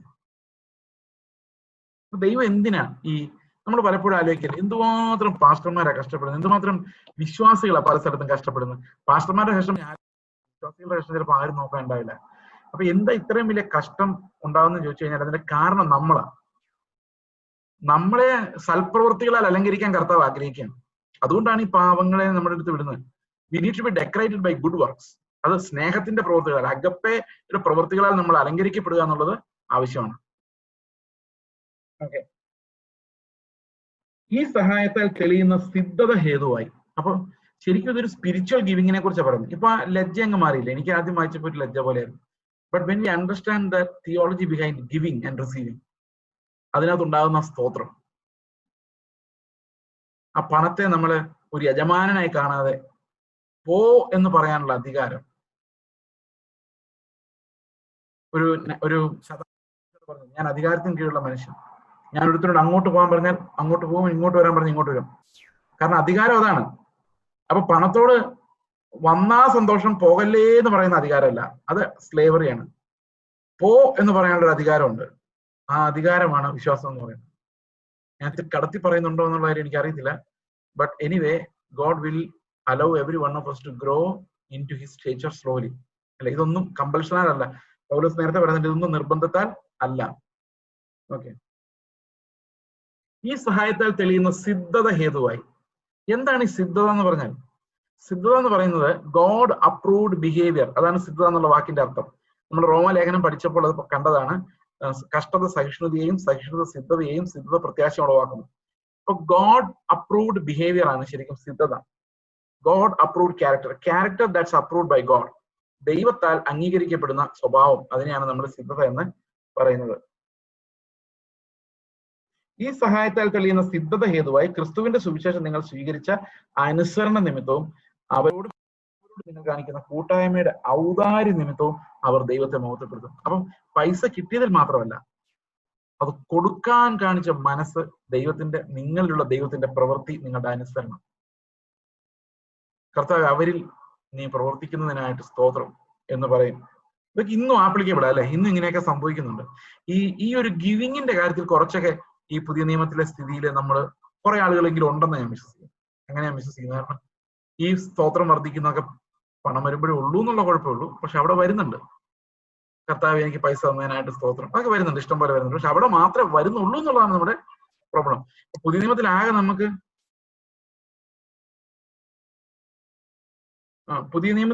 നമുക്ക് ഒരു എന്താ പറയുന്നത്, നടന്നു എന്ന് പറയാവുന്ന ഒരു അവസ്ഥ ഇതാണ്. കർത്താവെ, അവരിൽ എനിക്ക് സഹായം ലഭിക്കാനായിട്ട് സ്തോത്രം, അവർ അനുഗ്രഹിക്കണേ. അത് എല്ലായിടത്തും ഉണ്ട്. അത് നല്ല കാര്യമാണ്, തീർച്ചയായിട്ടും അത് എല്ലായിടത്തും ഉണ്ട്. പക്ഷെ ഇല്ലാത്തടത്തേക്ക് ഇത് ചെല്ലണം ഈ പണം. അതാണ് പ്രസക്തി. അപ്പോസ്തലന്മാരെ ഏൽപ്പിച്ചാൽ അപ്പോസ്തലന്മാർ ഇത് ഇല്ലാത്തവരുടെ എത്തിക്കണം. ആ എത്തിക്കലില്ലെങ്കിൽ നമ്മൾ പിന്നെയും സ്നേറില് കുരുക്കിലാകാനാണ് സാധ്യതയുള്ളത്. ഓക്കെ, ESV ഞാൻ വായിക്കാം. 2 കൊരിന്ത്യർ ലേഖനം 9-ാം അധ്യായം.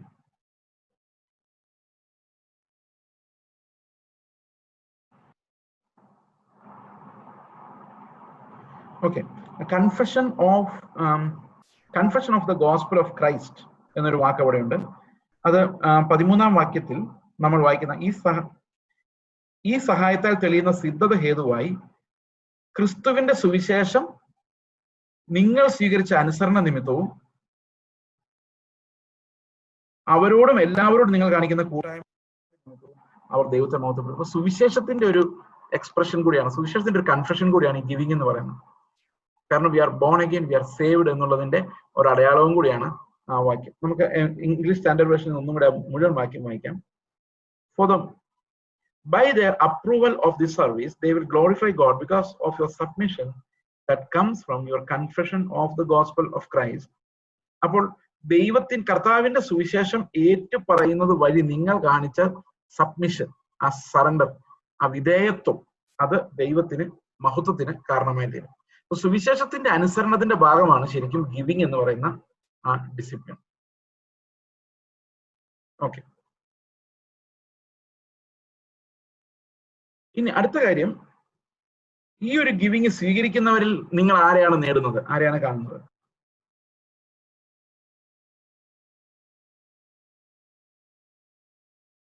ഈ സഹായത്താൽ തെളിയുന്ന സിദ്ധത ഹേതുവായി കർത്താവിന്റെ സുവിശേഷം നിങ്ങൾ സ്വീകരിച്ച അനുസരണ നിമിത്തവും അവരോടും എല്ലാവരോടും നിങ്ങൾ കാണിക്കുന്ന കൂട്ടായ്മയുടെ ഔദാര്യ നിമിത്തവും അവർ ദൈവത്തെ മഹത്വപ്പെടുത്തുന്നു.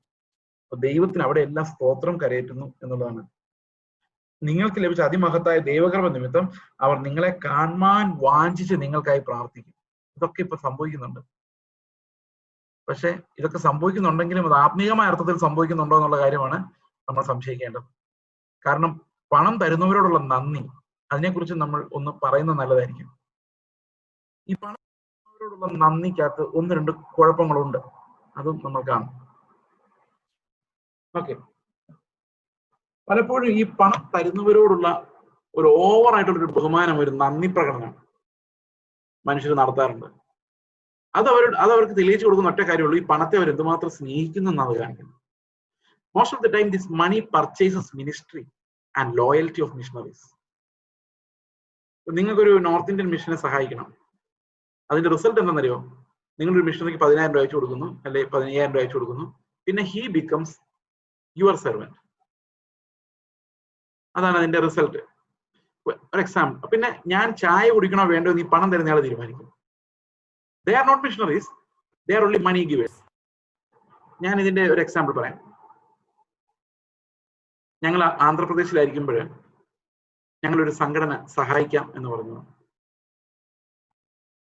അപ്പോ ഞാൻ അതിനെ എതിർത്തു, വേണ്ടാന്ന് പറഞ്ഞു. പക്ഷെ അവരെ കൊണ്ടുവന്ന ആൾ എനിക്ക് വളരെ പ്രിയപ്പെട്ട ഒരാളായിരുന്നു. അതുകൊണ്ട് അദ്ദേഹത്തിന്റെ കൂടെ ഇരുന്ന് ഇവരുമായിട്ടൊന്ന് സംസാരിക്കാം എന്ന് ഞാൻ സമ്മതിച്ചു. അങ്ങനെ കോട്ടയത്ത് വന്നു. കോട്ടയത്ത് വെച്ചൊരു മീറ്റിംഗ് നടക്കുകയാണ്. അപ്പൊ അവര് മീറ്റിംഗ് ഒരു 7 മണിക്കാന്ന് വിചാരിച്ചു, ടൈം കൃത്യമായിട്ട് ഓർക്കുന്നില്ല. അപ്പൊ ഒരു 6 മണിയൊക്കെ ആയപ്പോഴേക്കും ആൾക്കാരൊക്കെ ദൂരെ നിന്നൊക്കെ വരുന്ന ആൾക്കാർ, അവരൊക്കെ വന്ന് ഇങ്ങനെ വർത്താനം പറയണം. അപ്പൊ ഒരു മനുഷ്യൻ അവിടെ നിന്ന് പറയുക, പണം ഉണ്ടാക്കുന്നത് എനിക്കൊരു ലഹരി പോലെയാണ്. ഈ ബോർഡിലെ മെമ്പറാണ്. അപ്പൊ അതെല്ലാം കഴിഞ്ഞ് മീറ്റിംഗ് തുടങ്ങി.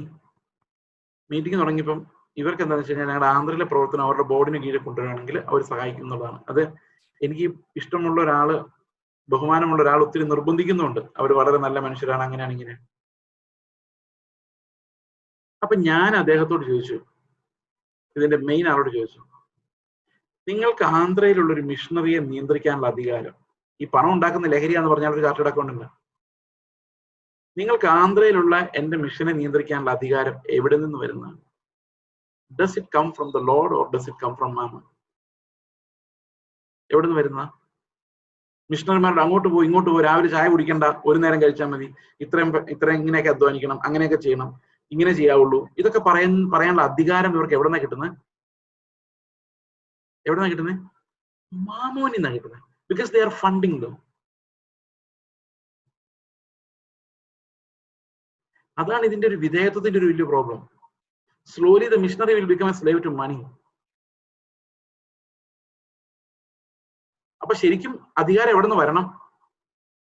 ഈ പറയുന്ന സഹോദരങ്ങള്, ഞാൻ അവരോട് പറഞ്ഞു, നിങ്ങൾ 2 വർഷത്തേക്ക് എനിക്ക് പണം തരണ്ട, പക്ഷെ ഒരു കാര്യം ചെയ്യും, ഞങ്ങളുടെ കൂടെ ഒന്ന് താമസിക്കും, നമുക്ക് എന്നോട് ഉപദേശിക്കാനുള്ള മോറൽ റൈറ്റ് നിങ്ങൾക്ക് ഉണ്ടാവും, അല്ലാതെ പണം കൊണ്ട് അത് ഒരിക്കലും ഉണ്ടാക്കാൻ പറ്റത്തില്ല. You come and stay with me, work with me, and then you will have the moral right to advise. അതാണ്. അപ്പൊ നമുക്ക് അങ്ങോട്ടും ഇങ്ങോട്ടും സംസാരിക്കണമെങ്കിൽ there should be spiritual authority. പണത്തിന്റെ അതോറിറ്റി വെച്ച് നിയന്ത്രിക്കപ്പെടുന്ന മിഷൻസ് അവരെ ബഹുമാനിക്കുന്നു, അവരെ പുകഴ്ത്തി പറയുന്നു. And that's the extreme, the other extreme. ആ ഒരു എക്സ്ട്രീമാണ് ഇന്ന് ഏറ്റവും വലിയ കുഴപ്പം ഭൂമിയിൽ മുഴുവൻ, ലോകത്ത് മുഴുവൻ ഉണ്ടാക്കിക്കൊണ്ടിരിക്കുന്നത്. Okay, so we can, a person who is called for ministry cannot be a slave of anyone, but a slave of God and servant in the ministry of the Lord. കർത്താവിൽ നിങ്ങളെ തികഞ്ഞവരാക്കുന്ന കാര്യത്തിൽ മാത്രമാണ് ശുശ്രൂഷ. അതല്ലാതെ ഒരിക്കലും പണത്തോട് കാണിക്കുന്ന വിധേയത്വത്തിൽ നിന്നല്ല. We shall never be submitted to the power of money. അതിനോട് പോ എന്ന് പറയുന്നതാണ് അധികാരം. ശരിക്കും നമുക്ക് ഏറ്റവും കൂടുതൽ ലോകത്ത് അട്രാക്ട് ചെയ്യുന്ന സാധനങ്ങളോട് പോ എന്ന് പറയുന്നതാണ് നമ്മുടെ ഡെലിവറൻസ് എന്ന് പറഞ്ഞാൽ. പണത്തോട് മാത്രമല്ല, എന്തിനോട് പോയാൽ പോകട്ടെ, ലെറ്റ് ഇറ്റ് ഗോ, പറഞ്ഞുവിട്, because you are in authority. അതിന് നിങ്ങളുടെ മേലെ അധികാരമൊന്നുമില്ല. You are free in the Lord to say no to anything in this world, to any relationship, to any person who may not fit God's plan, or someone who may tempt you away from the Lord. നിങ്ങളെ ദൈവത്തിൽ നിന്ന് വലിച്ചു പറിച്ച് കളയാൻ അല്ലെങ്കിൽ കഴിയുന്ന ഒരാളോട് പോ എന്ന് പറയുന്നത് ഒരു ധൈര്യമാണ്. We need to have that courage to say no. അതേ സമയത്ത് we should also consider those who give money as our partners and praise God for them. അവർക്ക് വേണ്ടി സ്തോത്രം ചെയ്യുകയും അവർക്ക് വേണ്ടി പ്രാർത്ഥിക്കുകയും അവരെ നമ്മളിൽ ഒരാളായിട്ട് കണ്ട് സഹോദരങ്ങളെ പോലെ സ്നേഹിക്കുകയും ചെയ്യാന്നുള്ളതല്ലാതെ, അതെല്ലാവരെയും അങ്ങനെ ചെയ്യാന്നുള്ളതല്ലാതെ, not just for the people who give money, എല്ലാവരെയും അങ്ങനെ സ്നേഹിക്കാന്നുള്ളതല്ലാതെ, we cannot be subject to any authority other than God. നമ്മളെല്ലാ സഹോദരങ്ങളെ അങ്ങോട്ടും ഇങ്ങോട്ടുമുള്ള ആ ഫെലോഷിപ്പിൽ മാത്രമേ ഗിവിങ് ആൻഡ് ടേക്കിംഗ് ഉള്ളൂ. അങ്ങനെ ഉണ്ടാകാവൂ. കേൾക്കുന്ന ഏതെങ്കിലും മിഷണറിമാരോ സഹോദരങ്ങൾ എവിടെയെങ്കിലും ഉണ്ടെങ്കിൽ, ensure that you are not enslaved by money. നിങ്ങൾ പണത്താൽ തടവിലാക്കപ്പെട്ടിട്ടില്ല എന്ന് ഉറപ്പുവരുത്തുക. പണത്തിന്റെ പേരിലുള്ള വിധേയത്വം, പണം തരുന്നവരോടുള്ള വിധേയത്വം പണത്തോടുള്ള വിധേയത്വമാണ്. അവർ ആ പണം തരുന്നില്ലെങ്കിൽ നിങ്ങൾ അവർ പറഞ്ഞ് അനുസരിക്കുവോ? ഇല്ല. മണി അല്ലെ, അവർ പണം നാളെ തൊട്ട് ഞങ്ങൾ സപ്പോർട്ട് ചെയ്യുന്നില്ല എന്ന് പറഞ്ഞാൽ അർത്ഥം എന്താണെന്നറിയോ? നിങ്ങൾ സ്വന്തമായിട്ട് പൊക്കോന്ന് അതിനർത്ഥം. എന്ന് പറഞ്ഞാൽ ഇത്രയും നാൾ നിങ്ങൾ ഞങ്ങളെ അനുസരിച്ച്, ബിക്കോസ് വി വർ ഗിവിംഗ് മണി.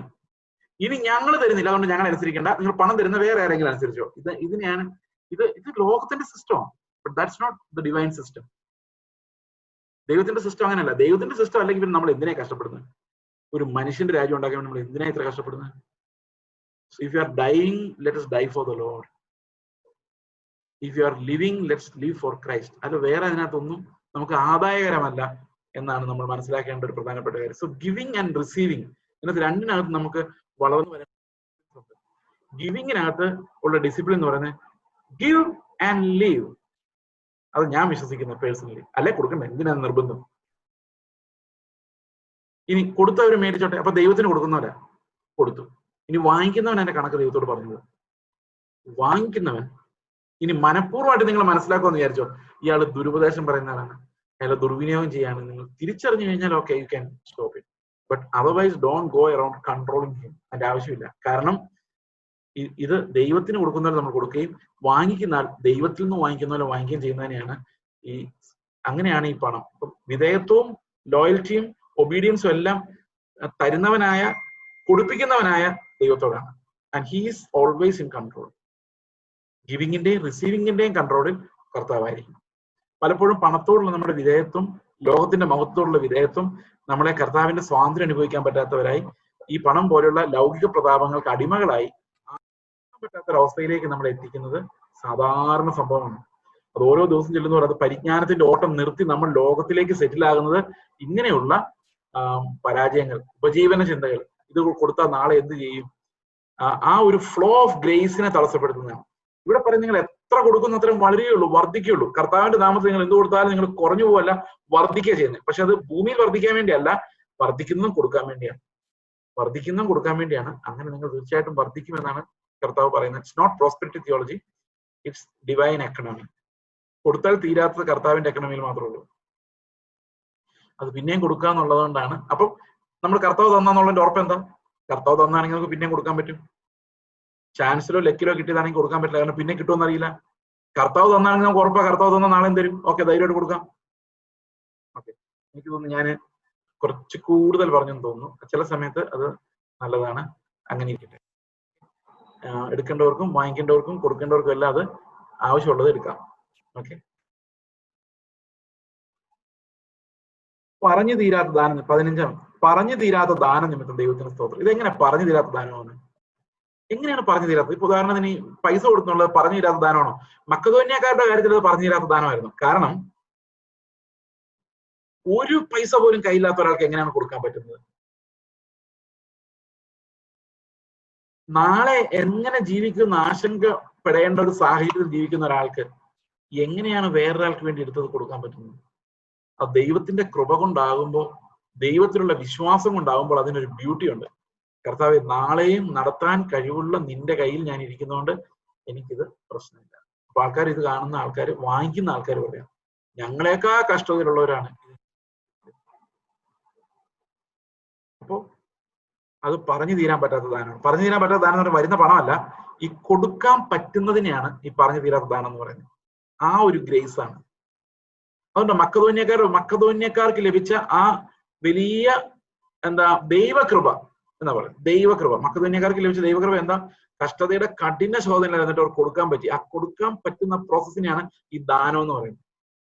അത് പണത്തെ അല്ല, പണമല്ല അവിടുത്തെ ദാനം. പണം ഉണ്ടെങ്കിലും ഇല്ലെങ്കിലും നമുക്ക് മറ്റൊരാളിലേക്ക് കൊടുക്കാൻ, മറ്റൊരാൾക്ക് കൊടുക്കാൻ തോന്നിപ്പിക്കുന്ന ആ ഒരു ഫീലിംഗ് ആണ് ശരിക്കും ഈ ദൈവം തരുന്ന ദാനം. അത് ദൈവത്തിൽ നിന്ന് ലഭിക്കുന്ന ഒരു ദാനമാണ് സ്റ്റുവേർഡ്ഷിപ്പ്. ആ സ്റ്റുവേർഡ്ഷിപ്പിൽ നമ്മൾ വിനിയോഗിക്കുന്ന കാര്യങ്ങൾ, കർത്താവ് യജമാനനും നമ്മളൊരു കാര്യവിചാരകനുമായിരുന്ന നമ്മൾ നിറവേറ്റുന്ന കാര്യങ്ങളാണ് ശരിക്കും ദൈവം നമുക്ക് തരുന്ന യഥാർത്ഥത്തിൽ വരുന്ന ദാനം എന്ന് പറയുന്നത്. പറഞ്ഞു തീരാത്ത ദാനം നിമിത്തം ദൈവം, ഈ 2 അധ്യായങ്ങൾ നമ്മൾ പ്രധാനമായിട്ടും കണ്ടത് ഗിവിംഗ് എന്ന ഫിലോസഫിയാണ്. ഞാൻ ആദ്യമായിട്ടാണ് ഇത്രയും വിശദമായിട്ട് ഈ വിഷയത്തെക്കുറിച്ച് സംസാരിക്കുന്നത്. ഇതിലും കൂടുതൽ ഉൾക്കാഴ്ചകൾ നിങ്ങൾക്ക് ഈ കാര്യത്തിൽ കൊടുത്ത് എന്നേക്കാൾ പരിചയമുള്ള ആളുകൾക്ക് ഉണ്ടാകുമായിരിക്കാം. എങ്ങനെയായിരുന്നു അതിന്റെ പ്രലോഭനങ്ങൾ, എവിടെയാണ് നമ്മൾ തോറ്റുപോകാൻ സാധ്യതയുള്ളത്, എവിടെയാണ് കർത്താവിന്റെ മഹത്വം ലഭിക്കാതെ പോകുന്നത്, കർത്താവിന്റെ മഹത്വം ലഭിക്കാതെ പോകുന്നത്, സ്തോത്രം ലഭിക്കാതെ പോകുന്നത്. ഇവിടെ നമുക്കൊരു കാര്യമുണ്ട്, ഏത് ഗിവിങ്ങിനകത്തും റിസീവിങ്ങിനകത്തും ദൈവത്തിന് സ്തോത്രം ഉണ്ടാകുന്ന രീതിയിലാണ് ഒരു ശിഷ്യന്റെ ജീവിതം. അപ്പൊ ദൈവത്തിന് സ്തോത്രം ലഭിക്കാതെ മനുഷ്യർക്ക് സ്തോത്രം ലഭിക്കുന്ന ഒരു സ്ഥിതി ഉണ്ടാകുന്നുണ്ടോ? ആളുകൾ നമ്മളെ പൊഴുത്തി പറയുന്ന അവൻ കൊള്ളാൻ കേട്ടോ എന്ന് പറയുന്ന അവസ്ഥയിലോട്ട് വരുന്നുണ്ടോ? ഇവിടെ എല്ലാം നമ്മൾ വളരെ ജാഗ്രതയോടെ ആയിരിക്കേണ്ടതാണ്. നമ്മൾ വളർന്നു വരുമ്പോൾ കൊടുക്കാനുള്ള നമ്മുടെ കപ്പാസിറ്റി, റിലേറ്റീവ് കപ്പാസിറ്റി, 10 രൂപ ഉള്ളവൻ 5 രൂപ കൊടുക്കുമായിരുന്നു, 100 രൂപ കിട്ടുമ്പം 5 രൂപ കൊടുക്കുമല്ല, അതപ്പോ 50 രൂപ, റിലേറ്റീവ് കപ്പാസിറ്റി എന്ന് പറയുന്നത്. സോ അല്ല, അത് കൂടുതലാവും, കാരണം നമുക്ക് ആവശ്യമുള്ളത് എന്താണെന്ന് നമുക്ക് അറിയാമല്ലോ. ഓക്കെ, പിന്നെ ഇതൊന്നും നിർബന്ധത്താലല്ല. ഒരു പൈസയും കൊടുത്തില്ലെങ്കിലും, ഇതിങ്ങനെ നമ്മൾ പറഞ്ഞേ പറ്റൂ, ഒരു പൈസയും കൊടുത്തില്ലെങ്കിലും പൗലോസിന് ഒരു പരാതിയുമില്ല, ആർക്കും ഒരു പരാതിയുമില്ല. എന്തുകൊണ്ടില്ല? നിർബന്ധത്താലൊന്നുമില്ല. നമ്മുടെ ഒരു പ്രവൃത്തിയാലും അല്ല നമ്മൾ കർത്താവിന്റെ അടുത്ത് ചെല്ലുന്നത്. നമ്മുടെ ഒരു പ്രവൃത്തിയാലുമല്ല ദൈവത്തിന് മുമ്പിൽ നമ്മൾ വിശദീകരിക്കപ്പെടുന്നത്. നമ്മുടെ ഒരു പ്രവൃത്തിയും രക്ഷയ്ക്ക് കാരണമല്ല. നമ്മൾ ഈ ചെയ്യുന്നത് കൊണ്ട് നമുക്കൊന്നും പ്രത്യേകിച്ച് ഗുണമോ ദോഷമോ അല്ല. നമ്മളിൽ വളർന്നു വരുന്ന ആ വിശുദ്ധീകരണത്തിനാണ് പ്രതിഫലം ഉണ്ടാകുന്നത്. How much of love is there inside me. സന്തോഷത്തോടെയുള്ള ആ കൊടുപ്പ്, ആ സന്തോഷമാണ് അവിടുത്തെ യഥാർത്ഥ പ്രതിഫലം. That leads us to eternal rewards. ശരിക്കും നിങ്ങൾ കൊടുത്താലും കൊടുത്തില്ലെങ്കിലും ഒരു കുഴപ്പമില്ല. But when you are growing in the Lord you start giving more and more. അതൊരു ഗ്രോത്തിന്റെ അടയാളമാണ്. അതാണ് പൗലോസ് ഈ വാക്യങ്ങളിലൂടെ പറയുന്നത്. അത് ദൈവത്തിന് മഹത്വം ഉണ്ടാക്കും. കാരണം ഇത്രയും വളർന്നല്ലോ എന്ന് പലപ്പോഴും നമുക്ക് സന്തോഷമുണ്ടാകും. ഓക്കെ,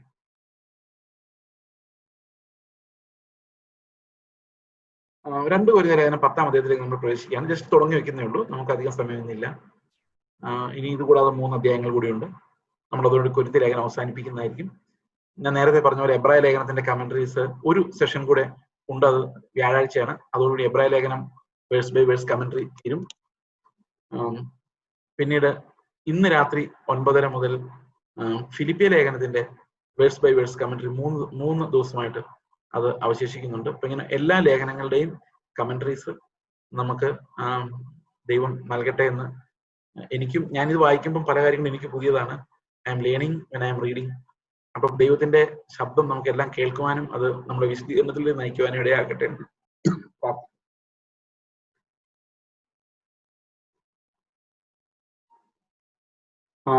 2 കൊരിന്ത്യർ ലേഖനം 10-ാം അധ്യായത്തിൽ 1-ാം വാക്യത്തിൽ പറയുന്നൊരു കാര്യമുണ്ട്. നിങ്ങളുടെ സമക്ഷത്ത് താഴ്മയുള്ളവൻ. പൗലോസിന്റെ ഒരു സ്വഭാവത്തെ കുറിച്ച് പറയുന്നു. നേരിട്ട് കാണുമ്പോൾ ഭയങ്കര സ്നേഹമാണ്, ദൂരെ പോയിരുന്ന് ചീത്ത വിളിക്കും എന്നാണ് പൗലോസിന്റെ സ്വഭാവമായിട്ട് കൊരിന്ത്യർ പറഞ്ഞത്. നേരിട്ട് കാണുമ്പോൾ അയ്യോ സഹോദര എത്ര, പക്ഷെ ദൂരെ ഇരുന്നാണ് ചീത്ത വിളി മുഴുവൻ എന്നാണ് ആൾക്കാർ പൗലോസിനെ കുറിച്ച് പറയുന്നത്. നിങ്ങളുടെ സമക്ഷത്ത് താഴ്മയുള്ളവൻ എന്നും അകലത്തിരിക്കെ നിങ്ങളോട് ധൈര്യപ്പെടുന്നവൻ എന്ന് പറഞ്ഞ അർത്ഥം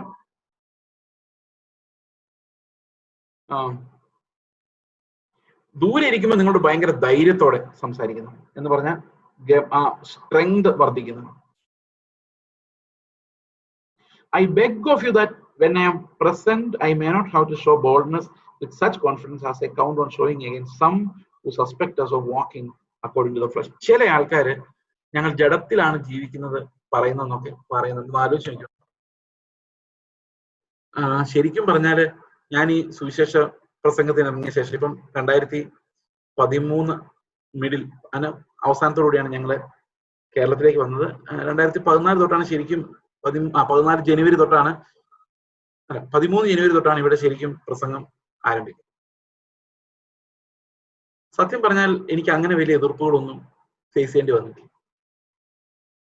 അതെന്നെ ശരിക്കും അത്ഭുതപ്പെടുത്തിയിട്ടുണ്ട്. ഞാൻ ഒരിക്കലും വിചാരിച്ചില്ല ഈ പറയുന്ന കാര്യങ്ങൾ ആളുകൾ അംഗീകരിക്കും, കേൾക്കുമെന്നും ഞാൻ ഒരിക്കലും വിചാരിച്ചില്ല. പക്ഷെ വളരെ നിസ്സാരമായ എതിർപ്പുകൾ മാത്രമേ ഫേസ് ചെയ്യേണ്ടി വന്നിട്ടുള്ളൂ. എത്രയോ സഭകളിൽ പോയി, ഇവിടെ ഒന്നും ആരും എതിർക്കുന്നില്ല. പക്ഷെ പൗലോസിന് അങ്ങനെ അല്ലായിരുന്നു അനുഭവം. ഇത് നാളെ തിരിഞ്ഞു വരാം. അത് ദൈവം ഡോറുകൾ തുറന്നിടുന്നതാണ്. അത് പൗലോസ് എന്തുമാത്രം കഷ്ടപ്പെട്ട് ഇത് സ്ഥാപിച്ചെടുത്ത്. ഒരു കാലത്ത് ഏഷ്യയിലെ സഭയിലെ ആൾക്കാരെല്ലാം പൗലോസിനെ വിട്ടിട്ടങ്ങ് പോയി. മനസ്സിലാകുന്നില്ല ഇത്. So much difficult to understand the gospel.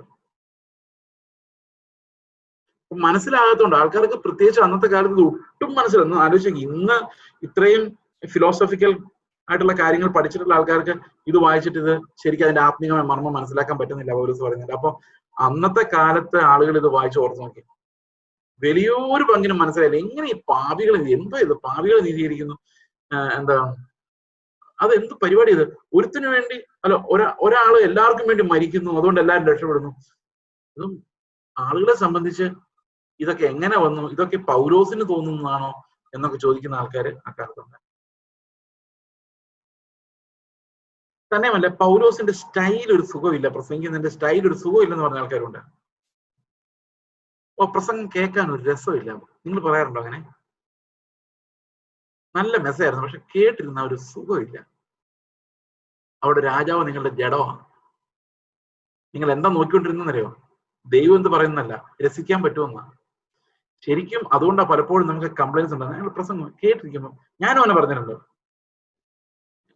മടുത്തു പോകും, പറഞ്ഞു പോകും. പക്ഷെ ശരിക്കും പൗലോസിനെ കുറിച്ചുള്ള കംപ്ലൈന്റ് അതായിരുന്നു. എഴുതുമ്പം ഭയങ്കര സ്റ്റൈലായിരുന്നു, പക്ഷെ പറയുമ്പം ബലഹീനനാണ്. അതാണ് പൗലോസിന്റെ ഒരു പ്രത്യേകത. ഇവിടെ പറയുന്നുണ്ട്, നമ്മൾ ബൈബിളിൽ അങ്ങനെ തന്നെ ഏകദേശം അങ്ങനെ തന്നെ എഴുതിയിട്ടുണ്ട്. നമുക്ക് നോക്കാം എങ്ങനെയാണ് ഒരു പ്രയോഗം പൗലോസോടെ പറഞ്ഞു. താഴ്മ. നിങ്ങളുടെ സമക്ഷത്ത് വരുമ്പോൾ ഞാൻ വളരെ താഴ്മയുള്ളവനാണ്, പക്ഷെ അകലത്തിരിക്കുമ്പോൾ നിങ്ങളോട് ഭയങ്കര ധൈര്യമാണ്. അങ്ങനെയുള്ള പൗലോസായ ഞാൻ ക്രിസ്തുവിന്റെ സൗമ്യതയും ശാന്തതയും ഓർപ്പിച്ച് നിങ്ങളെ പ്രബോധിപ്പിക്കുന്നു. അപ്പൊ ക്രിസ്തുവിന്റെ ഒരു ക്യാരക്ടർ ഉണ്ട്, ആ ക്യാരക്ടർ ഓർപ്പിച്ചുകൊണ്ട് നിങ്ങളെ ഞാൻ പ്രബോധിപ്പിക്കുകയാണ്. എന്നെ കുറിച്ച് നിങ്ങൾ പറയുന്നത് എന്താ? ദൂരെ ഇരിക്കുമ്പോൾ, പൗലോസ് തന്നെ പറയുന്നത്, ദൂരെ ഇരിക്കുമ്പോൾ ഭയങ്കര ധൈര്യം, ഞാൻ അങ്ങനെ ചെയ്യണം, ഇങ്ങനെ ചെയ്യണം. വന്നു കഴിയുമ്പോൾ എല്ലാം ഭയങ്കര സ്നേഹം, ഭയങ്കര കിട്ടും, ഭയങ്കര സോഫ്റ്റ് ആയിരുന്നു പൗലോസിന്റെ ക്യാരക്ടർ. ഞങ്ങൾ ജഡത്തെ അനുസരിച്ച് നടക്കുന്നു എന്ന് നിരൂപിക്കുന്ന ചിലരുടെ ധീരത കാണിപ്പാൻ ഞങ്ങൾ ഭാവിക്കുന്നു. അപ്പം ചില ആളുകൾ ഞങ്ങൾ ജഡത്തെ അനുസരിച്ച് നടക്കുന്നത്, സുവിശേഷം വ്യർത്ഥമാണ്, മനുഷ്യന്റേതാണ് എന്ന് പറയുന്ന വിശ്വസിക്കുന്ന കുറെ ആൾക്കാരുണ്ട്. മുമ്പിൽ ഞങ്ങൾ ധൈര്യമായിട്ട് സംസാരിച്ചേ പറ്റൂ. അതാണ് ഇതിന്റെ കാരണം. സുവിശേഷത്തിനെതിരെയുള്ള ശബ്ദങ്ങളെ ഞങ്ങൾ ധൈര്യമായി നേരിട്ടേ പറ്റൂ. അതുകൊണ്ട് നിങ്ങളുടെ മുമ്പിൽ ഞങ്ങൾ ധൈര്യം കാണിച്ചേ പറ്റൂ. കാരണം ഞങ്ങളുടെ സഹജമായ സ്വഭാവം അതല്ല. എങ്കിൽ പോലും ചില സമയത്ത് നമുക്ക് വഴക്ക് പറയേണ്ടി വരുവാ, ചില സമയത്ത് നമുക്ക് ഒരു കാര്യം എൻഫോഴ്സ് ചെയ്യേണ്ടി വരുവോ. പൗലോസ് പറയാണ്, നിങ്ങളൊരു കാര്യം ഓർത്തേ, കർത്താവ് ശാന്തതയും സൗമ്യത ഉള്ളവനുമാണ്, പക്ഷെ ചില സമയത്ത് എൻഫോഴ്സ് ചെയ്യേണ്ടി വരുവോ. അങ്ങനെയാണ് നമ്മൾ ആ ടെമ്പിളിൽ കാണുന്നത്. എന്തുകൊണ്ടാണ് അങ്ങനെ വരുന്നത്?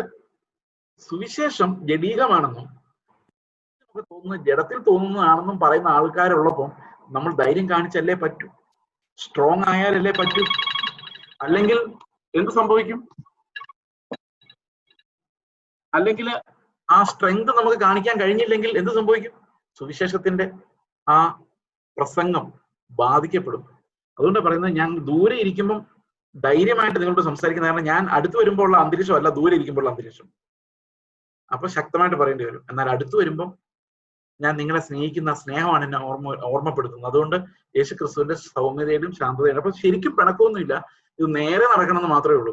അത് അടുത്ത് വരുമ്പം അകലം കാണിക്കില്ല, അടുത്ത് വരുമ്പോൾ സ്വന്തമായിട്ട് തന്നെയാണ് സംസാരിക്കുന്നത്. പക്ഷെ കാര്യങ്ങൾ നടക്കണം, അവിടെ കർത്താവിന്റെ നാമത്തിൽ.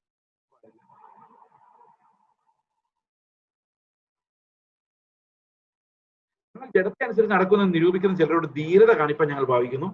ഞാൻ നിങ്ങളുടെ അടുക്കൽ വരുമ്പോൾ അങ്ങനെ ഖണ്ഡിതമായ ധൈര്യം കാണിപ്പാൻ ഇടവരരുത്. അതാണ്. എന്തുകൊണ്ടായിരിക്കും പൗലോസ് നമ്മുടെ കൊരിന്ത്യർ ലേഖനത്തിന്റെ 1 കൊരിന്ത്യർ ലേഖനം വായിച്ചപ്പം പറഞ്ഞൊരു കാര്യമാണ്, എന്തുകൊണ്ടാണ് പൗലോസ് ദൂരെ ഇരിക്കുമ്പോൾ സൗമ്യനും, ദൂരെ ഇരിക്കുമ്പോൾ ദേഷ്യം സ്ട്രോങ് എന്ന് പറയുന്നത് ബോൾഡും, അടുത്ത് വരുമ്പോൾ സൗമ്യനാവുന്നതിന് കാരണം എന്താണെന്നറിയാം? പൗലോസ് ഇപ്പൊ പിന്നെയും പറയുന്നുണ്ട്. എന്താ പറയുന്നത്? നിങ്ങളുടെ അടുത്ത് വരുമ്പോൾ എനിക്ക് ഇങ്ങനെ ഒന്ന് സംസാരിക്കാൻ ഇടവരരുത്. അതുകൊണ്ട് അടുത്ത് വരുമ്പോ ഞാൻ വരുന്ന ഒരു ആശ്വാസത്തിനാ, ഒരു സ്നേഹത്തിന്റെ കൂട്ടായ്മയ്ക്ക് വേണ്ടിയാ, ഒന്ന് ആലിംഗനം ചെയ്യാൻ വേണ്ടിയാ. ഈ ഭയങ്കരമായ പീഡനത്തിന് നടുവിൽ നമ്മൾ കണ്ടുമുട്ടുമ്പോൾ ഒരു ആശ്വാസത്തിന് വേണ്ടിയാ. ആ സമയത്ത് നിങ്ങളോട് ഇങ്ങനൊന്നും സംസാരിക്കാൻ ഇട വരുത്തരുത്, എനിക്കത് സഹിക്കാൻ പറ്റത്തില്ല. അതുകൊണ്ട് ഞാൻ വരുമ്പോഴേക്കും നിങ്ങൾ ഈ കാര്യങ്ങൾ മനസ്സിലാക്കണം. ഞാൻ ദൂരെ നിന്ന് പറയാൻ കാരണം, ഞാൻ വരുമ്പോൾ നിങ്ങളുടെ കൂടെ സന്തോഷിക്കാൻ പറ്റിയില്ലെങ്കിലോ എന്നുള്ള ഒരു വേദന കാരണമാണ് എന്നാണ് ഈ വാക്യം നമ്മളോട് പറയുന്നത്. അപ്പൊ പൗലോസിന്റെ ഒരു ആറ്റിറ്റ്യൂഡ് ഇതായിരുന്നു. ഇപ്പൊ ഞാൻ ഒരു സഭയിലേക്ക് പോകുമ്പോൾ അവർ പറയാം, ഞാൻ അവിടെ വരുമ്പോൾ എനിക്ക് സങ്കടം ഉണ്ടാകരുത്, അതുകൊണ്ട് നിങ്ങൾ ഇങ്ങനെ കാര്യങ്ങൾ കറക്റ്റ് ചെയ്യുക. എനിക്ക് നിങ്ങളെ വരുമ്പോൾ നിങ്ങൾ സ്നേഹമായിട്ട് കുറച്ച് സമയം സ്പെൻഡ് ചെയ്യണം, അതിനിടയിൽ 100,000 വിഷയങ്ങൾ വരരുത്. അതുകൊണ്ട് സൗമ്യത കാണിക്കുന്നത് പേഴ്സണൽ ആയിട്ടാണ്, പക്ഷെ അതേ സമയത്ത് ഒത്തിരി കാര്യങ്ങൾ തീരാനുണ്ട്, അത് തീർത്തേ പറ്റൂ. അപ്പൊ വന്നിട്ട് പൗലോസിന് ഒരു പ്രശ്ന പരിഹാരകനായിട്ടും അറിയപ്പെടാൻ ആഗ്രഹമില്ല. പൗലോസിന് കൂട്ടായ്മ ആചരിക്കാനാണ് ഇഷ്ടം, കൂട്ടായ്മയാണ് സന്തോഷം. അവിടെ പ്രശ്ന പരിഹാരകനോ ഉപദേശിയോ ഒന്നുമല്ല. ഞാൻ വർഷങ്ങൾക്ക് മുമ്പ് സായിച്ചാൻ ആന്ധ്രയിൽ വരുമ്പോൾ, ഞങ്ങൾ അന്ന് ആന്ധ്രയിൽ മിഷണറീസ് ആണ്. അപ്പം സായിച്ചാൻ ഒരു ദിവസം വന്നിട്ട് ഞങ്ങള് വില്ലേജിൽ ഒരു സ്കൂൾ നടത്തുന്നുണ്ട്. അപ്പം സായിച്ചാൻ ഞാൻ പറഞ്ഞു, നിങ്ങൾ സ്കൂളൊന്ന് പോയി കണ്ടാലോ? സായിച്ചാൻ പറഞ്ഞ മറുപടി ഇതാണ്, എനിക്ക് സ്കൂളൊന്നും കണ്ടിട്ടും കാര്യമൊന്നുമില്ല, കാരണം എനിക്കറിയാൻ വയ്യ നിങ്ങൾ അഡ്വൈസ് ചെയ്യാനുള്ള ഒന്നും എനിക്കറിയത്തില്ല. ഞാൻ ആകെ വന്നത് നിങ്ങളോടൊരു കൂട്ടായ്മ, അല്ലാതെ വേറെ ഒരു കാര്യത്തിലും എനിക്ക് യാതൊരു താല്പര്യമില്ല എന്ന് പറഞ്ഞതിനർത്ഥം, I trust you, you are send by the Lord, നിങ്ങൾക്ക് അത് ചെയ്യാനുള്ള പരിജ്ഞാനം ദൈവം തന്നോളും, അതിനകത്ത് ഞാൻ അഡ്വൈസ് ചെയ്യാൻ ഞാൻ ആരുമല്ല. ഞാൻ എന്തിനാ വന്നത്? നിങ്ങളുടെ കൂടെ കുറച്ച് സമയം ചെലവഴിക്കാനാണ്. That was a revelation for me. കാരണം ഹ്യൂമൻ ബീയിങ്സ് ആർ ഇമ്പോർട്ടൻറ്റ്. അതുകൊണ്ടാണ് പൗലോസും പറയുന്നത്, ഞാൻ നിങ്ങളുടെ അടുത്ത് വരുമ്പോൾ ആശ്വാസത്തോടെ സന്തോഷത്തോടെ സമയം ചെലവഴിക്കണം. I'm coming for a fellowship. അല്ലാതെ പ്രശ്നം പരിഹരിക്കാൻ വേണ്ടി അല്ല വരുന്നത്. എനിക്ക് ആ സമയത്ത് ബോധറാകാൻ പറ്റത്തില്ല. I love you all, I want to spend time with you. അതുകൊണ്ടാണ് പൗലോസ് ഇങ്ങനെ കൃത്യമായിട്ട് ഈ കാര്യങ്ങൾ പറയുന്നത്. അതായത് ദൂരെ ഇരിക്കുമ്പോൾ ഭയങ്കര സ്ട്രോങ്, അടുത്ത് വരുമ്പോൾ ഭയങ്കര സ്നേഹം കെട്ടിപ്പിടും. ഇതെന്താണ് ആൾക്കാർക്ക് മനസ്സിലാകുന്നില്ല. ഇത് പൗലോസ് ഏതാ പൗലോസ്? ദൂരെ ഇരിക്കുന്ന പൗലോസ് ആണോ പൗലോസ്? അടുത്ത് വരുന്ന പൗലോസ് ആണോ പൗലോസ്? ശരിക്കും രണ്ടും കൂടെ ചേരുന്ന പൗലോസ്. ഇതിനകത്ത് രണ്ടും ആവശ്യമാണ്. പക്ഷെ human beings are much more important. വ്യക്തികളാണ് പ്രവൃത്തികളെക്കാളും പ്രധാനം. Human beings. Mission is about human beings around you. അല്ല നിങ്ങളുടെ കെട്ടിടം പണിത് അതൊന്നുമല്ല, ചർച്ച് പണിത് അതൊന്നുമല്ല. How many human beings are influenced? എത്ര മനുഷ്യർ? ആ മനുഷ്യരാണ് കർത്താവിന്റെ സൃഷ്ടിയുടെ മകുടം. ആ മനുഷ്യരെയാണ് കർത്താവ് സ്നേഹിച്ചത്. ഹ്യൂമൻ ബീങ്സ് ആണ്. ആ ഹ്യൂമൻ ബീങ്സ് ആണ് വില. അവർക്കാണ് വാല്യൂ. ലോകത്തിൽ ഏറ്റവും കൂടുതൽ വാല്യൂ ഉള്ളത് നമ്മൾ കണ്ടുമുട്ടുന്ന ഓരോരോ മനുഷ്യർക്കാണ്. Even if you did not construct anything, ആ ഒരു മനുഷ്യനെ സ്വാധീനിക്കാൻ പറ്റുന്ന, സ്നേഹിക്കാൻ പറ്റുന്ന, കെട്ടിപ്പിടിക്കാൻ പറ്റുന്ന ആ ഒരു ലവ് ആൻഡ് ഫെലോഷിപ്പ് ആണ് സഭകൾക്കകത്തും വേണ്ടത്, പരസ്പരം വേണ്ടത്, നമ്മൾ അങ്ങോട്ടും ഇങ്ങോട്ടും കാണുമ്പോൾ വേണ്ടത്, മിഷൻസിൽ ഫീൽഡിൽ വേണ്ടത്, എല്ലായിടത്തും ഹ്യൂമൻ, കർത്താവ് സ്നേഹിക്കുന്ന മനുഷ്യർ. ആ കർത്താവിന്റെ പെർസ്പെക്റ്റീവിൽ നോക്കുമ്പോൾ മനുഷ്യനെ എങ്ങനെ കാണുന്നു, ആ ഒരു പെർഫെക്ഷനാണ് നമ്മൾ എല്ലാവരിൽ നിന്നും കർത്താവ് ആഗ്രഹിക്കുന്നത് എന്ന് ഞാൻ വിശ്വസിക്കുന്നു. കാരണം അതാണ് പൗലോസ് പറയുന്നത്. ഇനി അടുത്ത വാക്യം ആത്മീക പോരാട്ടങ്ങളെ കുറിച്ച്. ഈ നാലാമത്തെ, ഇത് വളരെ പ്രധാനപ്പെട്ട, പ്രത്യേകിച്ച് അഡിക്ഷൻസ് ഇങ്ങനെയുള്ള കേസുകളിൽ വിഷമിക്കുന്ന ആളുകൾക്ക് ഈ കോട്ടകൾ, എന്തെല്ലാം തരം കോട്ടകളാണ് നമ്മളെ ബന്ധനസ്ഥരാക്കി വെക്കുന്നത് എന്നുള്ള കാര്യമാണ് അടുത്ത സെഷൻ നമ്മൾ. അതുകൊണ്ടാണ് ഞാൻ ഈ രണ്ട് വാക്യങ്ങൾ കൂടെ വായിച്ചത്. അതിന് പഴയതുമായിട്ട് കണക്ഷൻ ഉണ്ട്. ഇനി നമ്മൾ വായിക്കാൻ പോകുന്നത് ആത്മീക പോരാട്ടം എന്താണ് എന്നുള്ളതാണ്. അതെങ്ങനെയാണ് നമ്മൾ ആത്മീക പോരാട്ടത്തിൽ ജയിക്കേണ്ടത്. ഈ വിഷയങ്ങളെ കുറിച്ച് ദൈവം നമുക്ക് പ്രകാശനം നൽകട്ടെ. ഒരാൾ ചോദിച്ചിട്ടുണ്ട്, വർദ്ധിക്കുന്നത് കൊടുക്കാൻ വേണ്ടി, എന്നാൽ കൊടുക്കുന്നത് വർദ്ധിക്കാൻ വേണ്ടിയായാലോ? Very good question. അത് മനസ്സിലായോ? നമ്മൾ വർദ്ധിക്കുന്നത് കൊടുക്കാൻ വേണ്ടിയാണ്. വീണ്ടും നമുക്ക് പൈസ കിട്ടിയത് കൊടുക്കാൻ വേണ്ടിയാണ് കിട്ടുന്നത്. ഓക്കെ, സമ്മതിച്ചു. തിരിച്ച് എന്നാൽ കൊടുക്കുന്നത്, പൈസ കൊടുക്കുന്നത് വർദ്ധിച്ചു വരട്ടെ എന്നുള്ള ആഗ്രഹത്തോടെ ആണെങ്കിലോ, അതിനെയാണ് നമ്മൾ അത്യാഗ്രഹം എന്ന് പറയുന്നത്. ദൈവനാമത്തിന്റെ മഹത്വത്തിലും സ്നേഹത്തിലും വിശ്വാസത്തിലും അല്ലാതെ ഒരു നയാ പൈസ പോലും നിങ്ങൾ ആർക്കും കൊടുത്തിട്ടും യാതൊരു കാര്യമില്ല. കാരണം നിങ്ങൾ വലുതാകണമെന്നുള്ള ആഗ്രഹത്തോടെ നിങ്ങളുടെ ഓരോ രൂപയ്ക്കും യാതൊരു പ്രയോജനവുമില്ല. പക്ഷെ വരുന്ന അനുഗ്രഹം കൂടുതൽ വന്നാൽ സന്തോഷം. അത് പിന്നെ നമുക്ക് നമ്മുടെ കൃപ വർദ്ധിപ്പിക്കാം, ദൈവത്തിന് കുറച്ചുകൂടെ നല്ലൊരു വിറ്റ്നസിങ് ചെയ്യാം, അത്രയേ ഉള്ളൂ. ഇനി ഇല്ലാതെയാണ് വിറ്റ്നസ് ചെയ്യാൻ ദൈവം ആഗ്രഹിക്കുന്നതെങ്കിലും അതിനും സന്തോഷം. ഓക്കെ, അപ്പോൾ മോട്ടീവോട് കൂടിയുള്ള ഗിവിങ് ദൈവത്തിന് പ്രസാദമല്ല. മോട്ടീവ് ഒന്നേ ഉള്ളൂ, ദൈവത്തിന് മഹത്വം ഉണ്ടാകുക. ഒരൊറ്റ മോട്ടീവ് മാത്രമേ നമ്മുടെ ഏത് ശുശ്രൂഷയ്ക്കും ഉണ്ടാകാവൂ. നമുക്ക് പ്രാർത്ഥിക്കാം. ഞങ്ങളുടെ സ്വർഗ്ഗസ്ഥ പിതാവേ, അങ്ങയുടെ കരുണയ്ക്കായി നന്ദി പറയുന്നു, അങ്ങയുടെ വിളിക്കായി സ്തോത്രം. കർത്താവേ, അങ്ങ് എങ്ങനെ നൽകണം, എന്തുകൊണ്ട് നൽകണം, ഇതെല്ലാം ഞങ്ങളോട് വ്യക്തമായിട്ട് സംസാരിച്ചിട്ടുണ്ട്. കർത്താവേ, ഞങ്ങൾക്ക് പലപ്പോഴും ബലഹീനതയാണ്. ഞങ്ങളെപ്പോഴും ഞങ്ങളുടെ സെക്യൂരിറ്റിയെ കുറിച്ചാണ് ആലോചിക്കുന്നത്. അതും കർത്താവെ, അതിൽ ദൈവമേ അങ്ങ് ഞങ്ങളെ അനുവദിക്കുന്നിടത്തോളം, കൃപ ഞങ്ങളെ അനുവദിക്കുന്നിടത്തോളം കൊടുക്കാനുള്ള ആഗ്രഹം ഞങ്ങളുടെ ഹൃദയത്തിൽ നൽകണമേ. ദൈവം ഒരു നിർബന്ധത്താലും അല്ല കർത്താവ്, അവിടെ ഞങ്ങളെ ആ സ്നേഹത്തിൽ നിന്ന്, അകപ്പയിൽ നിന്ന് വരുവാൻ തക്കവണ്ണം ഞങ്ങൾ പൂർണ്ണ വിശദീകരണം സകല കാര്യത്തിലും പ്രാപിക്കുവാൻ ഞങ്ങളെ സഹായിക്കണം. നിങ്ങളുടെ സ്തോത്രം കർത്താവായ യേശു ക്രിസ്തുവിന്റെ നാമത്തിൽ.